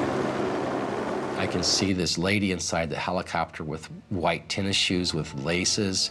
She's wearing gold-rimmed glasses, has blonde hair. Hey, come on! I can see every detail. If I would have had a rock in my hand, I could have hit the lady inside the helicopter. I was that close. It was like a for sure moment I was going to be found.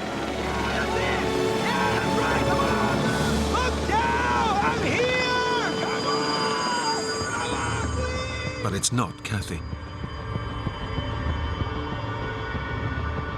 The lady is talking to somebody on the other side, and it just keeps going.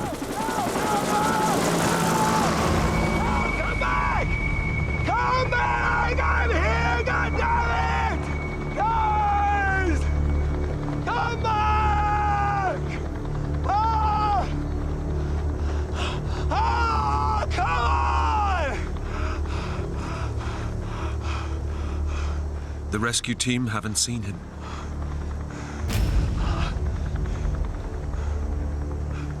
I'm reliving this in my mind over and over again. I just can't believe this just happened.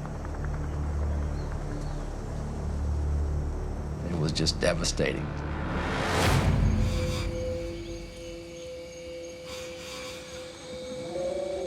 Ken has decided to stop trying to walk out of the jungle, sit tight and wait for another chopper.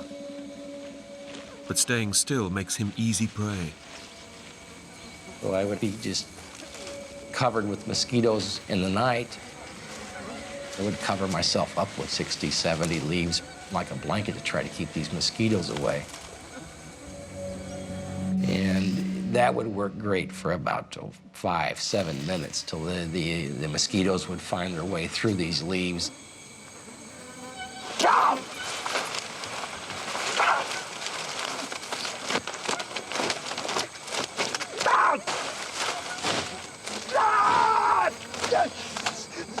I'd have to jump up and just be totally aggravated and start slinging leaves around and just repeat the process every 10 or 15 minutes, every night. And it was the only way I could keep the insects and the mosquitoes from just eating you alive out there.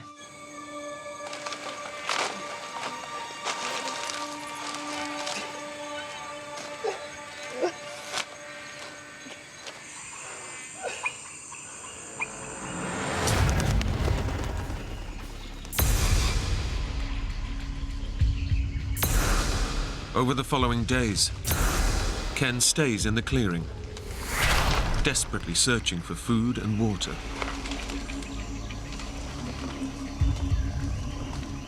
I found these plants that are growing in the tree limbs, and they're holding their own water.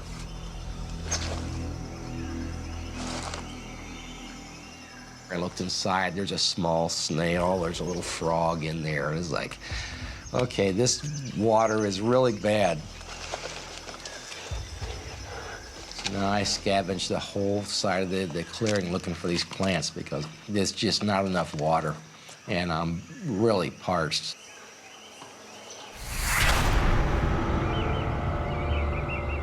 I was sitting there dreaming about snow cones and popsicles.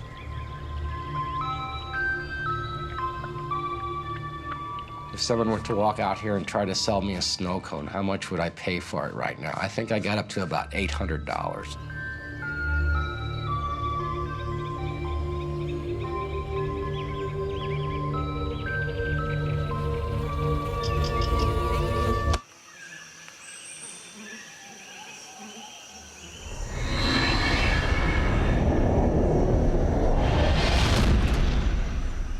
But Ken's daydreams are a dangerous distraction. He needs to stay focused on survival. Each day, the distant sound of search aircraft torments him. He has no way of catching their attention. They would come in over the jungle and then kind of shut their engines off to an idle and go to stall speed as they would try to peer into the trees to find me.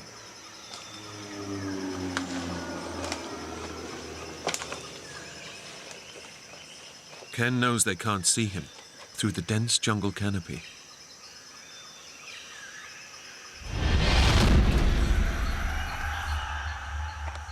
To make matters worse, he can't find the 2 liters of water a day his body needs, and he's starving. He hasn't eaten more than a mouthful of fruit in 8 days. I mean, my body's turned on itself now, and it's feeding on my fat and my muscle, and I'm really starting to lose weight. The jungle is winning. Ken is losing his grip. I'm in a situation where I'm not talking to another human being, which, if you really stop to think about it, is not normal. How many days does the average person go through and never talk to anybody, never hear a voice on the radio, never talk to anybody on the phone? I mean, it's not a normal situation.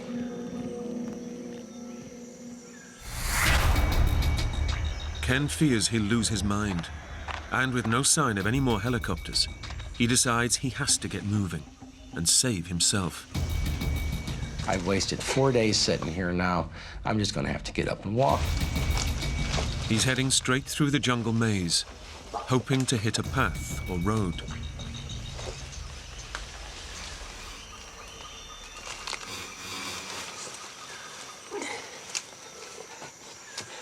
In the last 13 days, all he's had to keep him alive are a few rancid fruits and dribbles of water sucked from plants.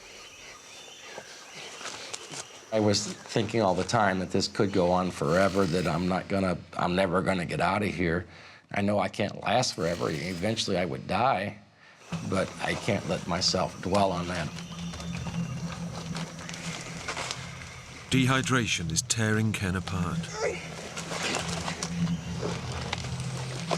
I know I need to eat, but the first call is for water.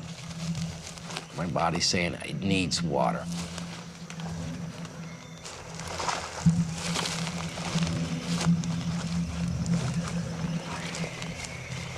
He's so desperate, he's forced to drink stagnant, dirty water.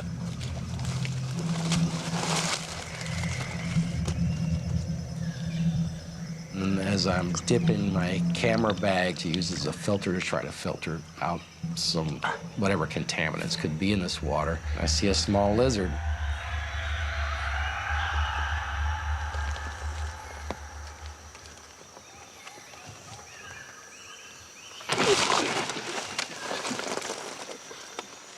And this little lizard's about 4 inches long. I could just swallow it whole.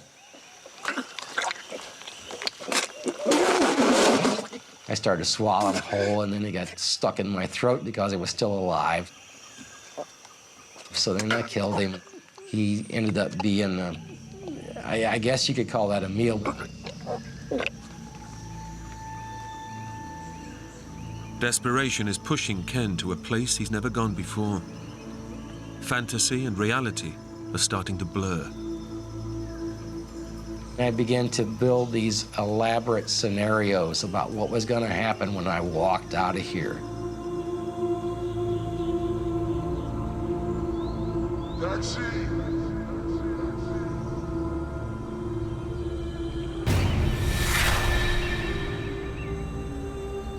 I had this credit card, and I was going to get a taxi. I was going to buy some clothes and get to a hotel. Hey, take me into town, please. I'll get that, Ken.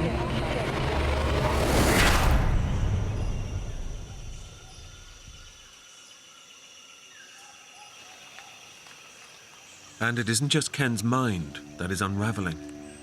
His body is falling apart too. It was mostly my legs that were cut up from going through the brush. Those sores on my ankles weren't healing. I was beginning to be very concerned about if they were going to get infected or not. I found out that I've got these scabs on the upper part of my leg that are beginning to heal because they're dry. So I'm beginning to take some of the dry scabs and use them as Band-Aids to patch some of the wounds around my ankle. It was kind of like a Band-Aid.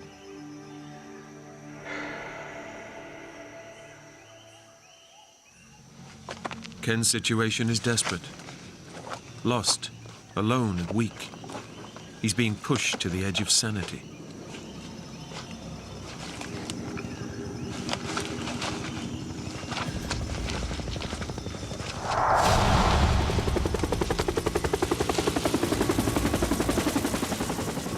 This helicopter all of a sudden pulls up.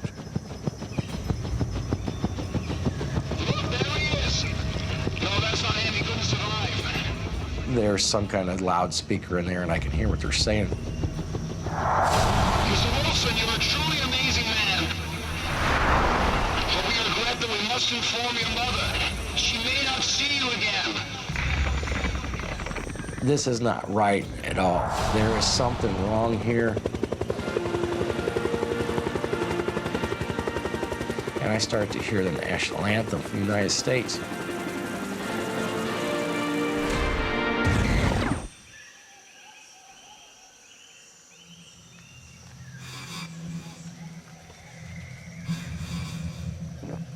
Ken is desperately trying to keep his body together. But after 2 weeks alone in the jungle, he's slowly losing his mind.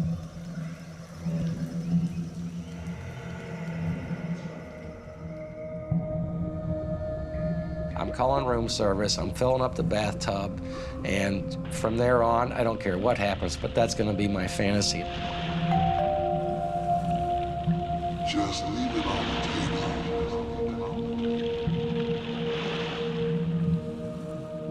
He's increasingly drifting off into a dream world, from which he might never wake up. It was just so many weird things that, and I'm beginning to wonder if it's something within my own mind that is keeping me here.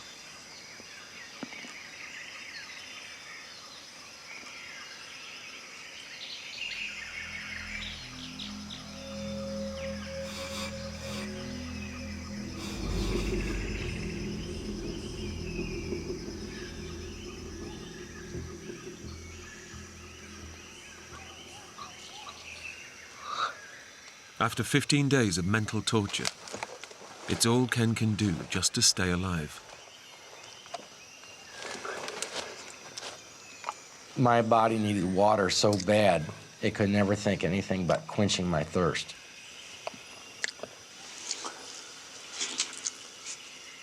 It's a very strange feeling, this stress from not being able to drink, not being able to eat, not being able to find your way out.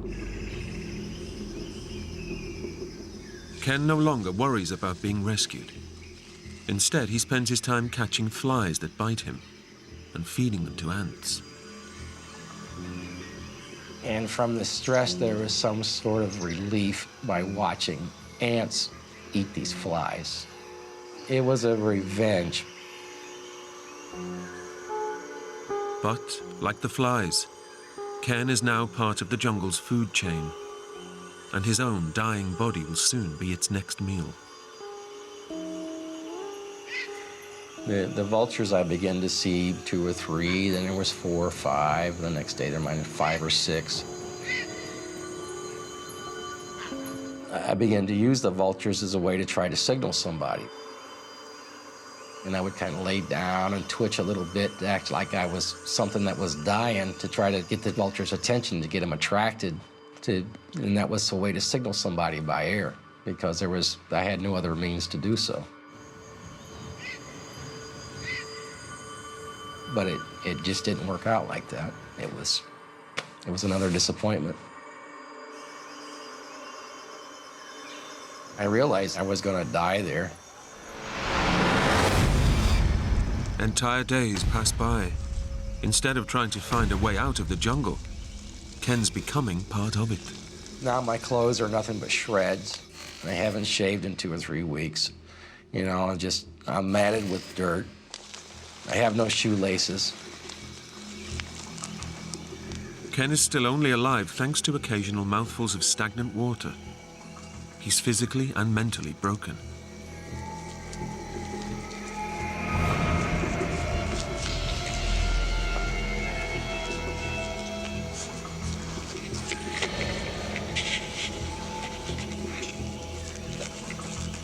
I could already be dead, and I don't know it.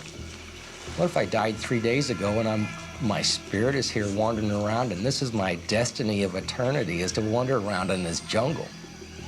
You begin to think, I'll never get out of here. After 18 days missing, even Ken's friend Kathy is starting to doubt he can still be alive. I'm really to the point, like, this is getting hopeless. I mean, it hurts so bad to think that this guy could possibly die.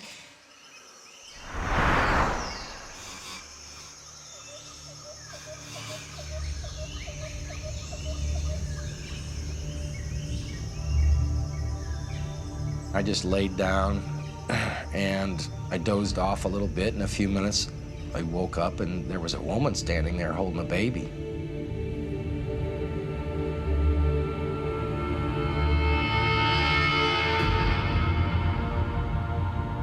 Some people say that whenever people are lost, sometimes they'll see the Virgin Mary. It gave me such an adrenaline rush when that happened. It gave me more confidence. I'm going to walk out of here. I'm going to walk out of here. I kept visualizing that in my mind over and over and over again. I wasn't going to sit down and die. I was going to keep walking until I died. And whenever I couldn't walk anymore, I was going to crawl until I got out of the jungle.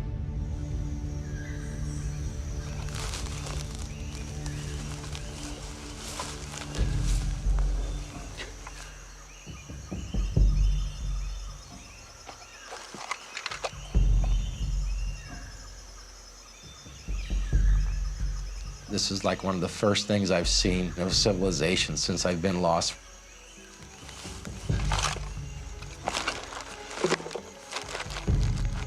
Say I was hallucinating, maybe I could have been, but it seemed all way too realistic.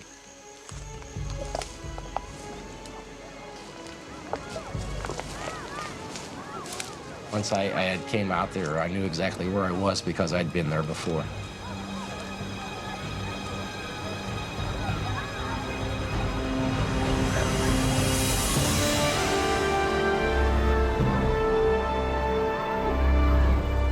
Right at the beach in Cozumel, the north end of the island. I was ecstatic. I'm not lost anymore. I made it out alive.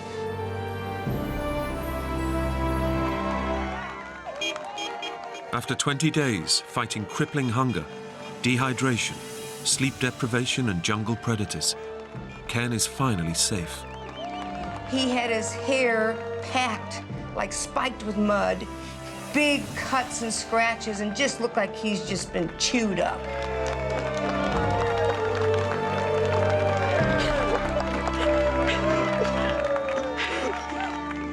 I felt really bad because she started bawling, and then that made me start bawling.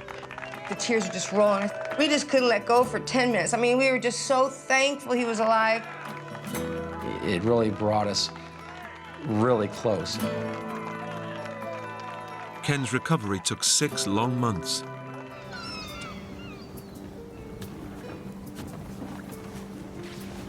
"29-year-old Bostonian Steve Callahan is halfway through the sailing trip of a lifetime.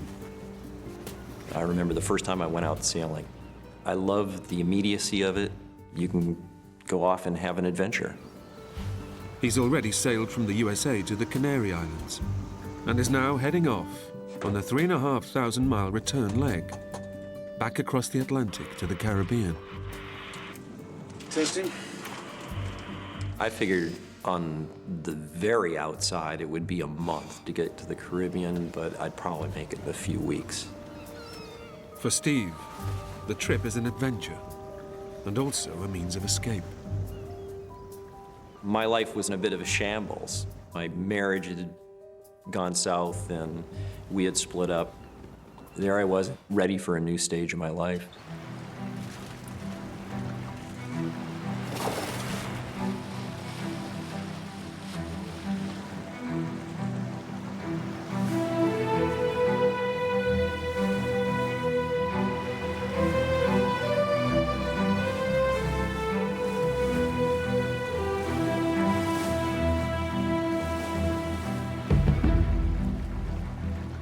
Steve is hoping that isolation on the open seas in his self-built boat will help him leave a difficult year behind. I was really on my own out there, which was fine. I didn't need people. I didn't really need the society so much. I pictured myself more as like a sea creature. In Steve's first week at sea, weather conditions could hardly be better.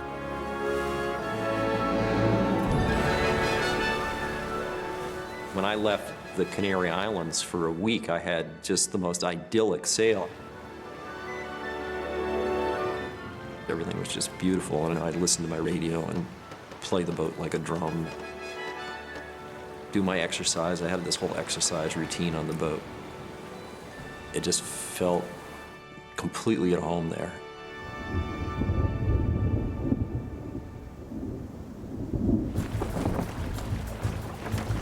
But 800 miles and 1 week out into the mid-Atlantic, the weather begins to change.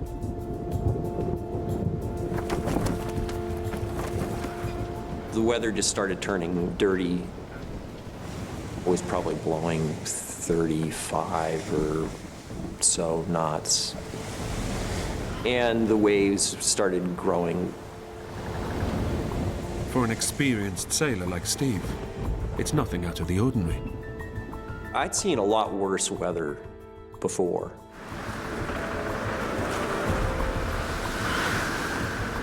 And so I figured, well, it'll probably be a day or two and this will scoot by.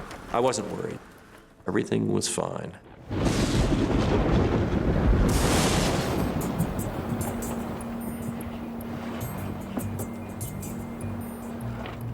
As night falls and the rough weather continues, Steve switches on the autopilot and beds down for the night.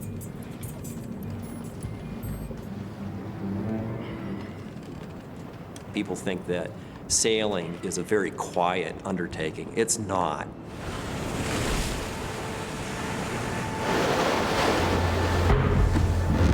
Big waves are slamming against the side of the boat. You get this quite jerky motion, but I was still able to kind of lie down, and I was kind of half asleep.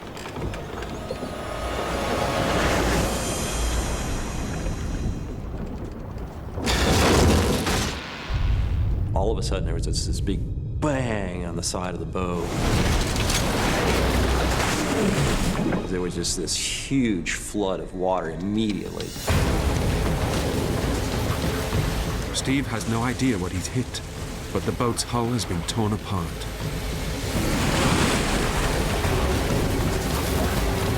The water was rising very, very quickly. Within seconds, the water is above his head. I just thought, this boat is going to be underwater. I'm going right to the bottom. Steve's boat is sinking. He knows he has seconds to get to the life raft up on deck.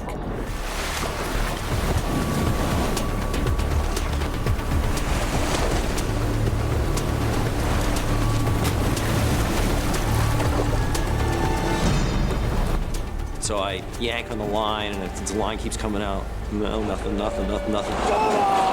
just didn't work at all.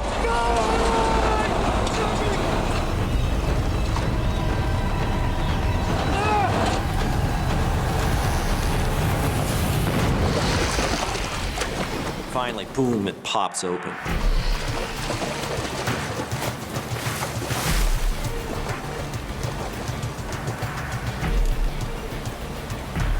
Steve makes it to safety, but just as he's about to cut himself loose, a terrifying thought hits him.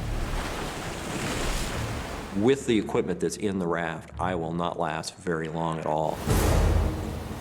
Everything he needs to have any chance of survival is stowed deep inside the flooded boat.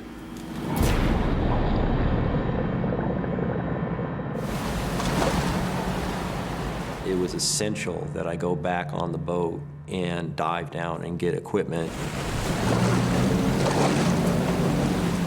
Even though I realized that the boat could slip under the waves at any moment. Against every instinct, he knows he has no option but to dive back down into the sinking boat.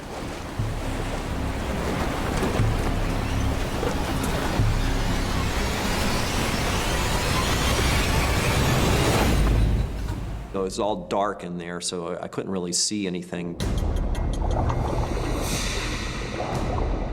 I could feel the ditch kit.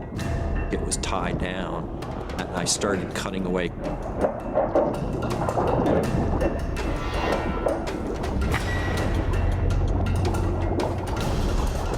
Steve frees his emergency supply kit.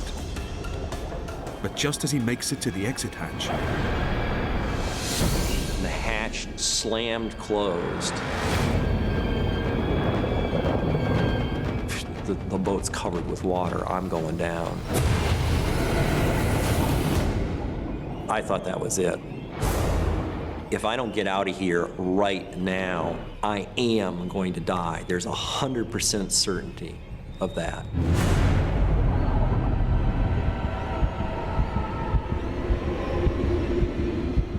But just as Steve's lungs are about to burst, a huge wave breaks across the boat.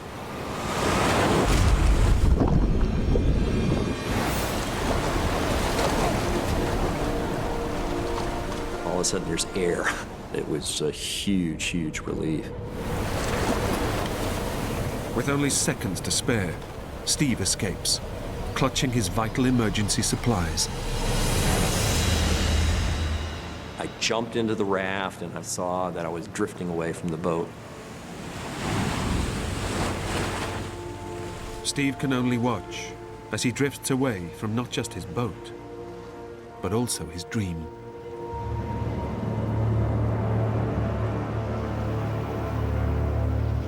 went drifting off into the middle of the Atlantic Ocean. It just was kind of devastating.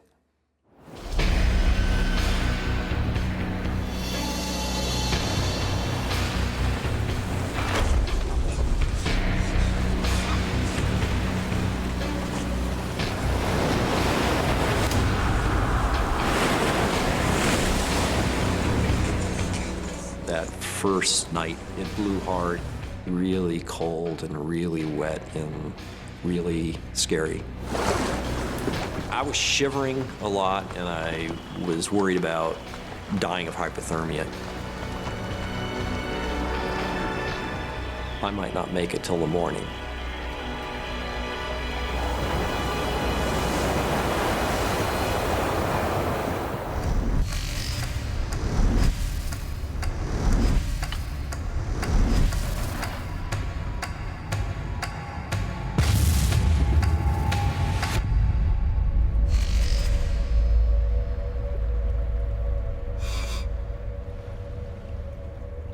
Steve ekes out his supplies for a whole week, but knows his only hope are the solar stills. But first he must understand what he's doing wrong. It was critical to figure out how to use these things. Just like go back just from square one and try to figure out how does this thing actually work. It's a drastic step, but he decides to rip one of his 3 precious stills apart, in the hope that he can work out how to make them produce fresh water. Right. And it finally dawned on me, it had to be inflated just the right amount.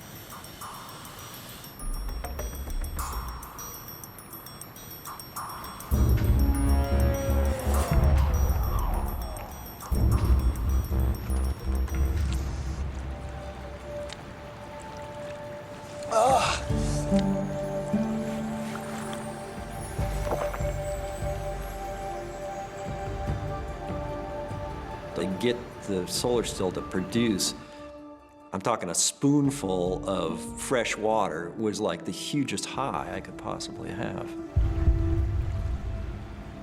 Steve now has a tiny supply of water. But after 7 days at sea, he faces yet another problem. He's run out of food.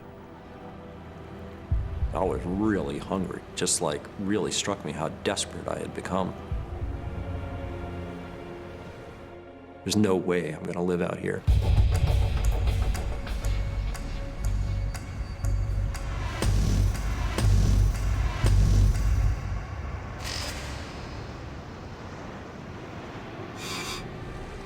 But just as Steve is beginning to think that the ocean is bereft of life, immediately my heart kind of jumped in my throat. There are fish here.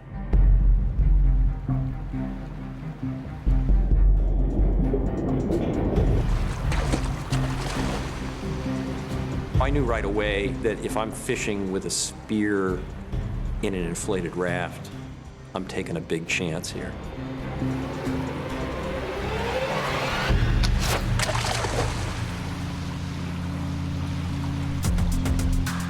I kept trying and nothing would work. I just couldn't spear one. It was very frustrating. Steve spends the whole day trying to catch fish. But just as he thinks he may finally succeed,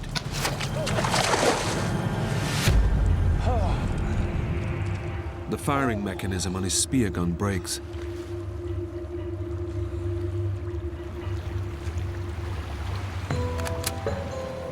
Now, I don't have a range of 6 feet, possibly. I have a range of about 18 inches.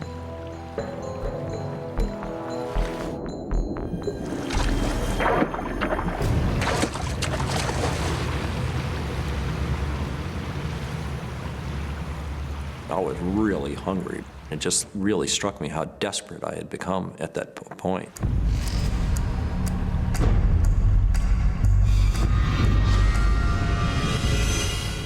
For days, Steve continues to try and catch fish, but to no avail.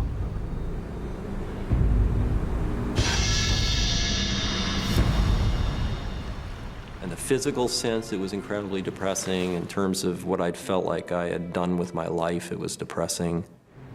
It was the most hellish time in my life.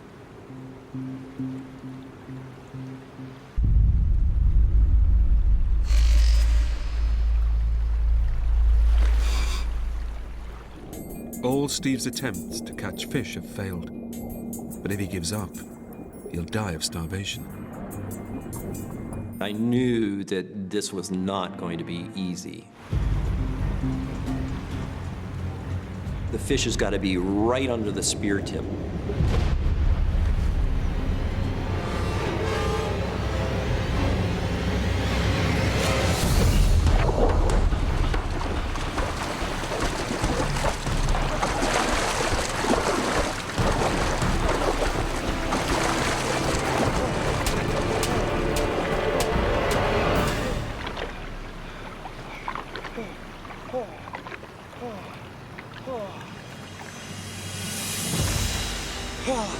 Yes!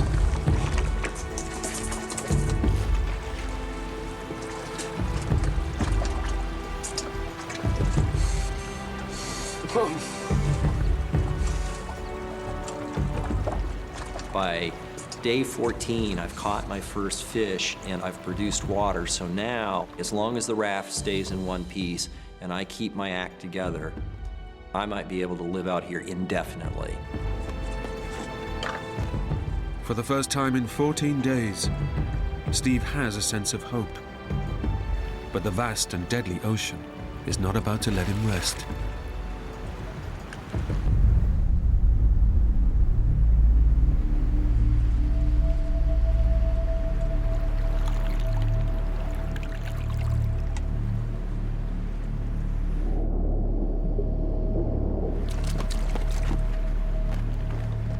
All of a sudden, flop, flop, flop, flop, flop against the bottom of the raft in the middle of the night. It was like, what's going on? Boom! The whole raft's lifted up, just punched off the surface of the ocean. Whoa, what the hell was that? A massive shark is attacking Steve's life raft. It was gonna rip apart the raft. And then I'd be left in the water and forget it. Whether the shark eats me or not, I'm done.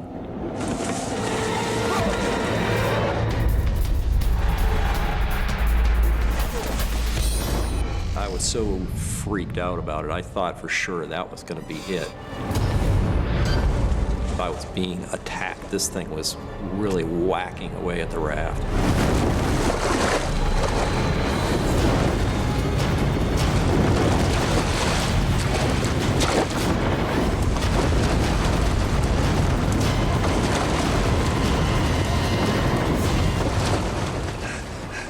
Finally hit it a few times with a spear, and then it went away.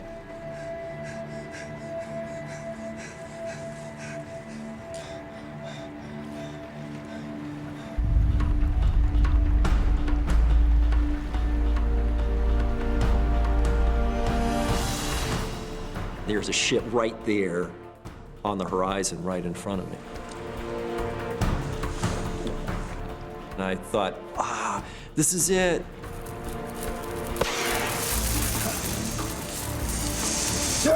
I'm here!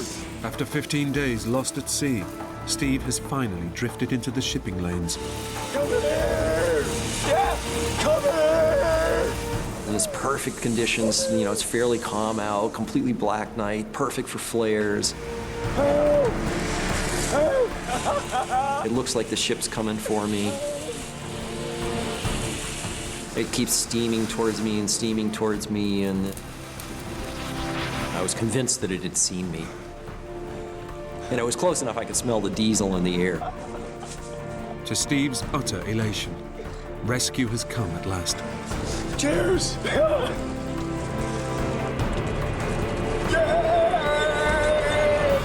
And then just goes right by me.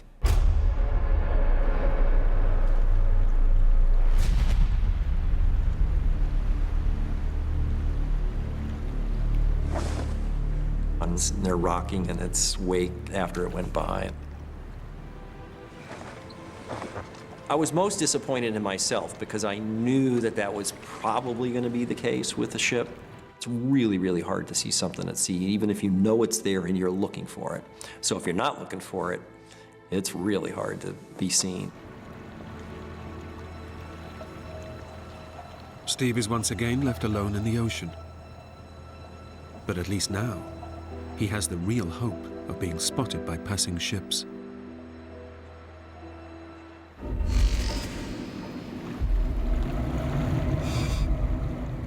All the way around the clock, I would just give a really careful look all the way around the horizon.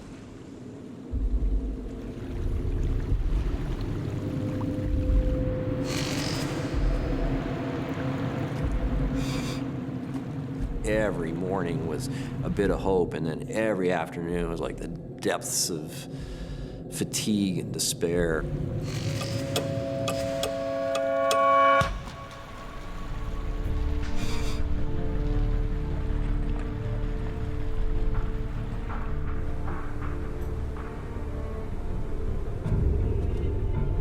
Over the next 10 days, Steve spots only a handful of ships. They all sail by. I've seen ships, I've signaled them, nobody stops and picks me up. Steve slowly begins to realize that the shipping lanes are just as empty as the rest of the ocean. Having that whole fantasy blown to hell, basically, was definitively the hugest down.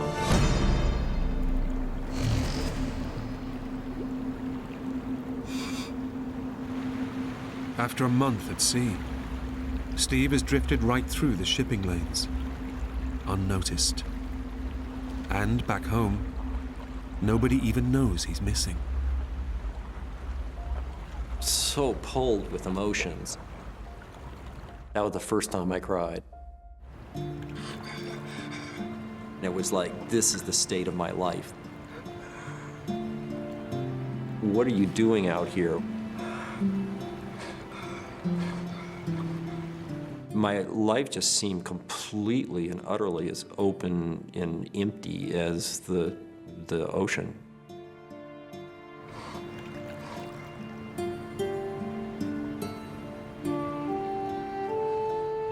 Steve has drifted an epic 700 miles, but now faces a devastating new reality. His next chance of rescue won't come until he reaches the Caribbean, another 1,000 miles away.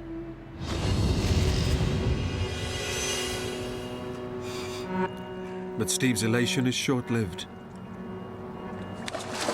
His supplies have virtually vanished.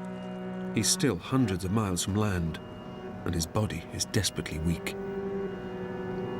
Well, yeah, I got out of that, but now what? I'm still doomed.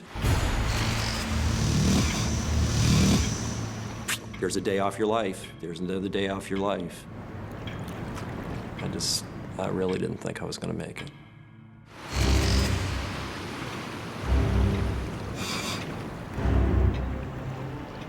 It really was a period of just hanging on. Oh my God, this is such marginal life. Looking at my watch and thinking that minutes had passed, looking at it again and it being like 30 seconds had passed. It was like, it just seemed to drag on a really long time.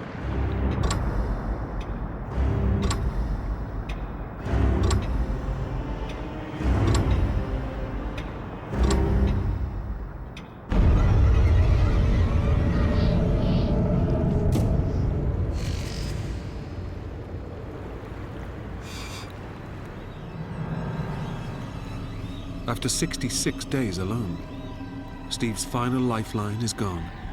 His solar stills have reached the end of their working life.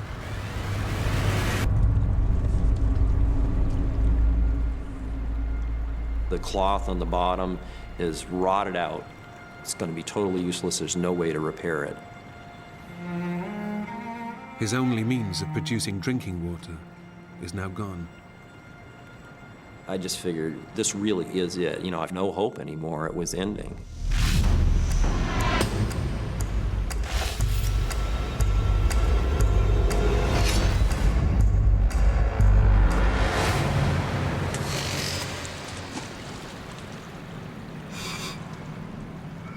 Steve now only has 3 cans of emergency water left, and his body's toxic salt levels are pushing his sanity to the limits. The physical part of me is going, hey, there's water over there, let's go snag that. But there was that overbearing rational part of me that was going, no, no, no, no, no, I don't care. Unless, you know, you are dying, you're not getting into that right yet.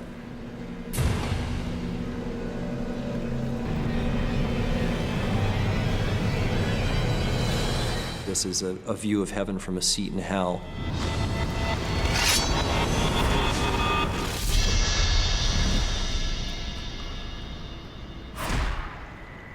Alone on the ocean for over 70 days, Steve's body and mind are now shutting down. His only hope is to reach land. I expected to see the islands like days and days before now.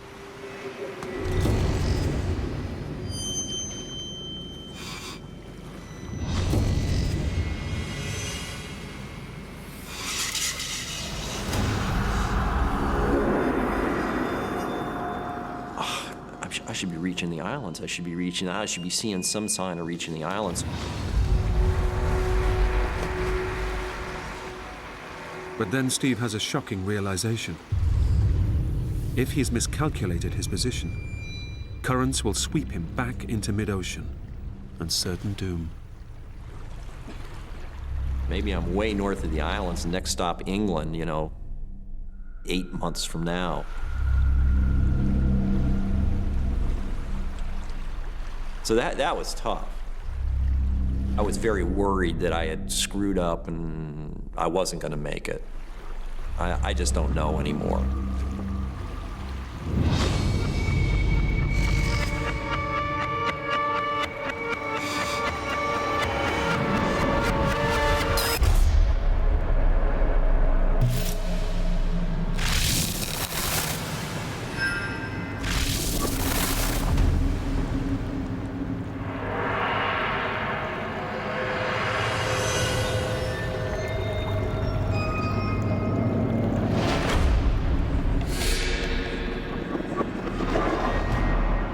Maybe I'm dead. I've never been dead before. Maybe this is what it's like and this is what I deserve for my shabby life, and maybe I'm just gonna be floating around out here forever. I felt all the hopelessness of people who'd been adrift at sea before and never came back, and nobody ever knew what happened to them. And here I was amongst them, and I could kind of feel them all around me. It just was a horribly desperate feeling.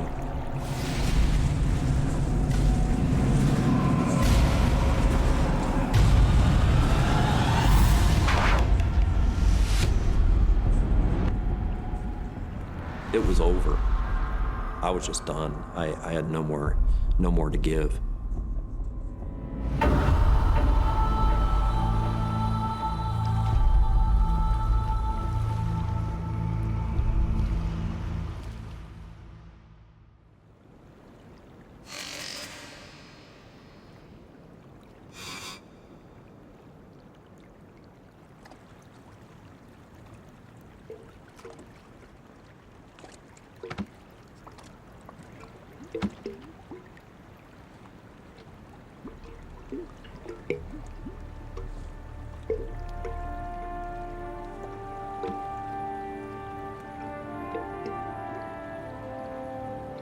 All of a sudden, it was like all kinds of crates and bottles and plastic.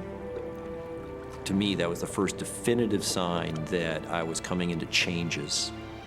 I'm gonna see something.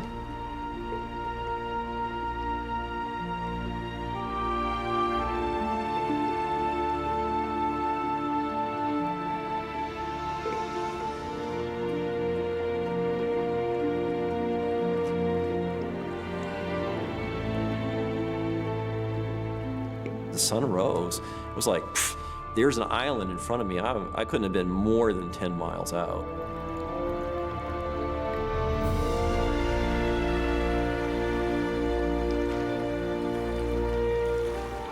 To see the green of the island was like, oh, it was intense.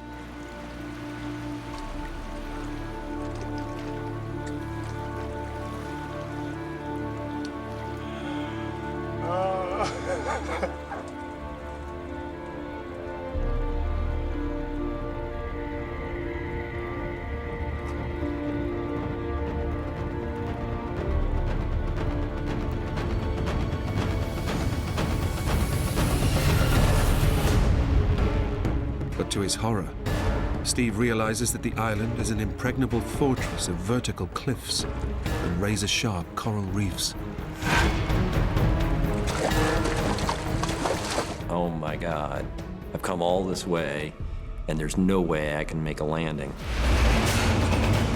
After enduring so much for so long, Steve can't let salvation slip away from him at the final hurdle. This voyage is ending today.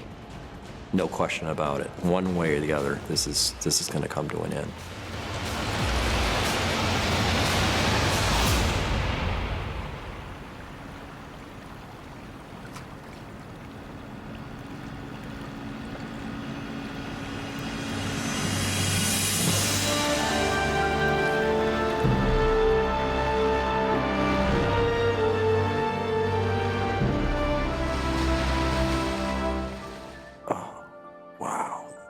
That's great. Somebody's actually, I couldn't believe somebody was actually out there.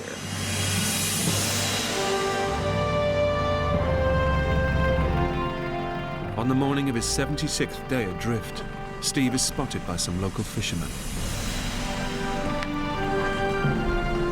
He said something to the effect of like, "What you doing out here, man?" You know, it's like, well, I'm not out here, you know, improving my suntan.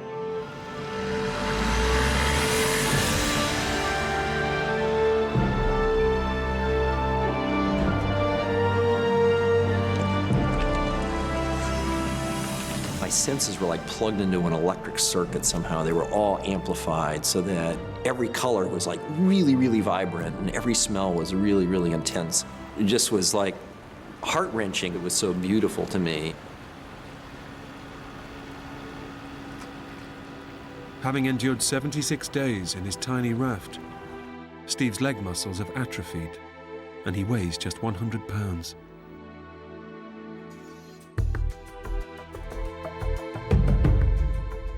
After 6 weeks in the hospital, Steve is reunited with the parents he thought he'd never see again.